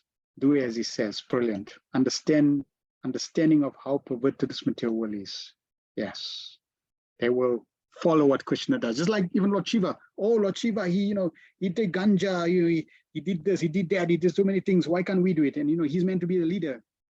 People don't appreciate or don't understand properly the position of great personalities, and that they can do things we really cannot do.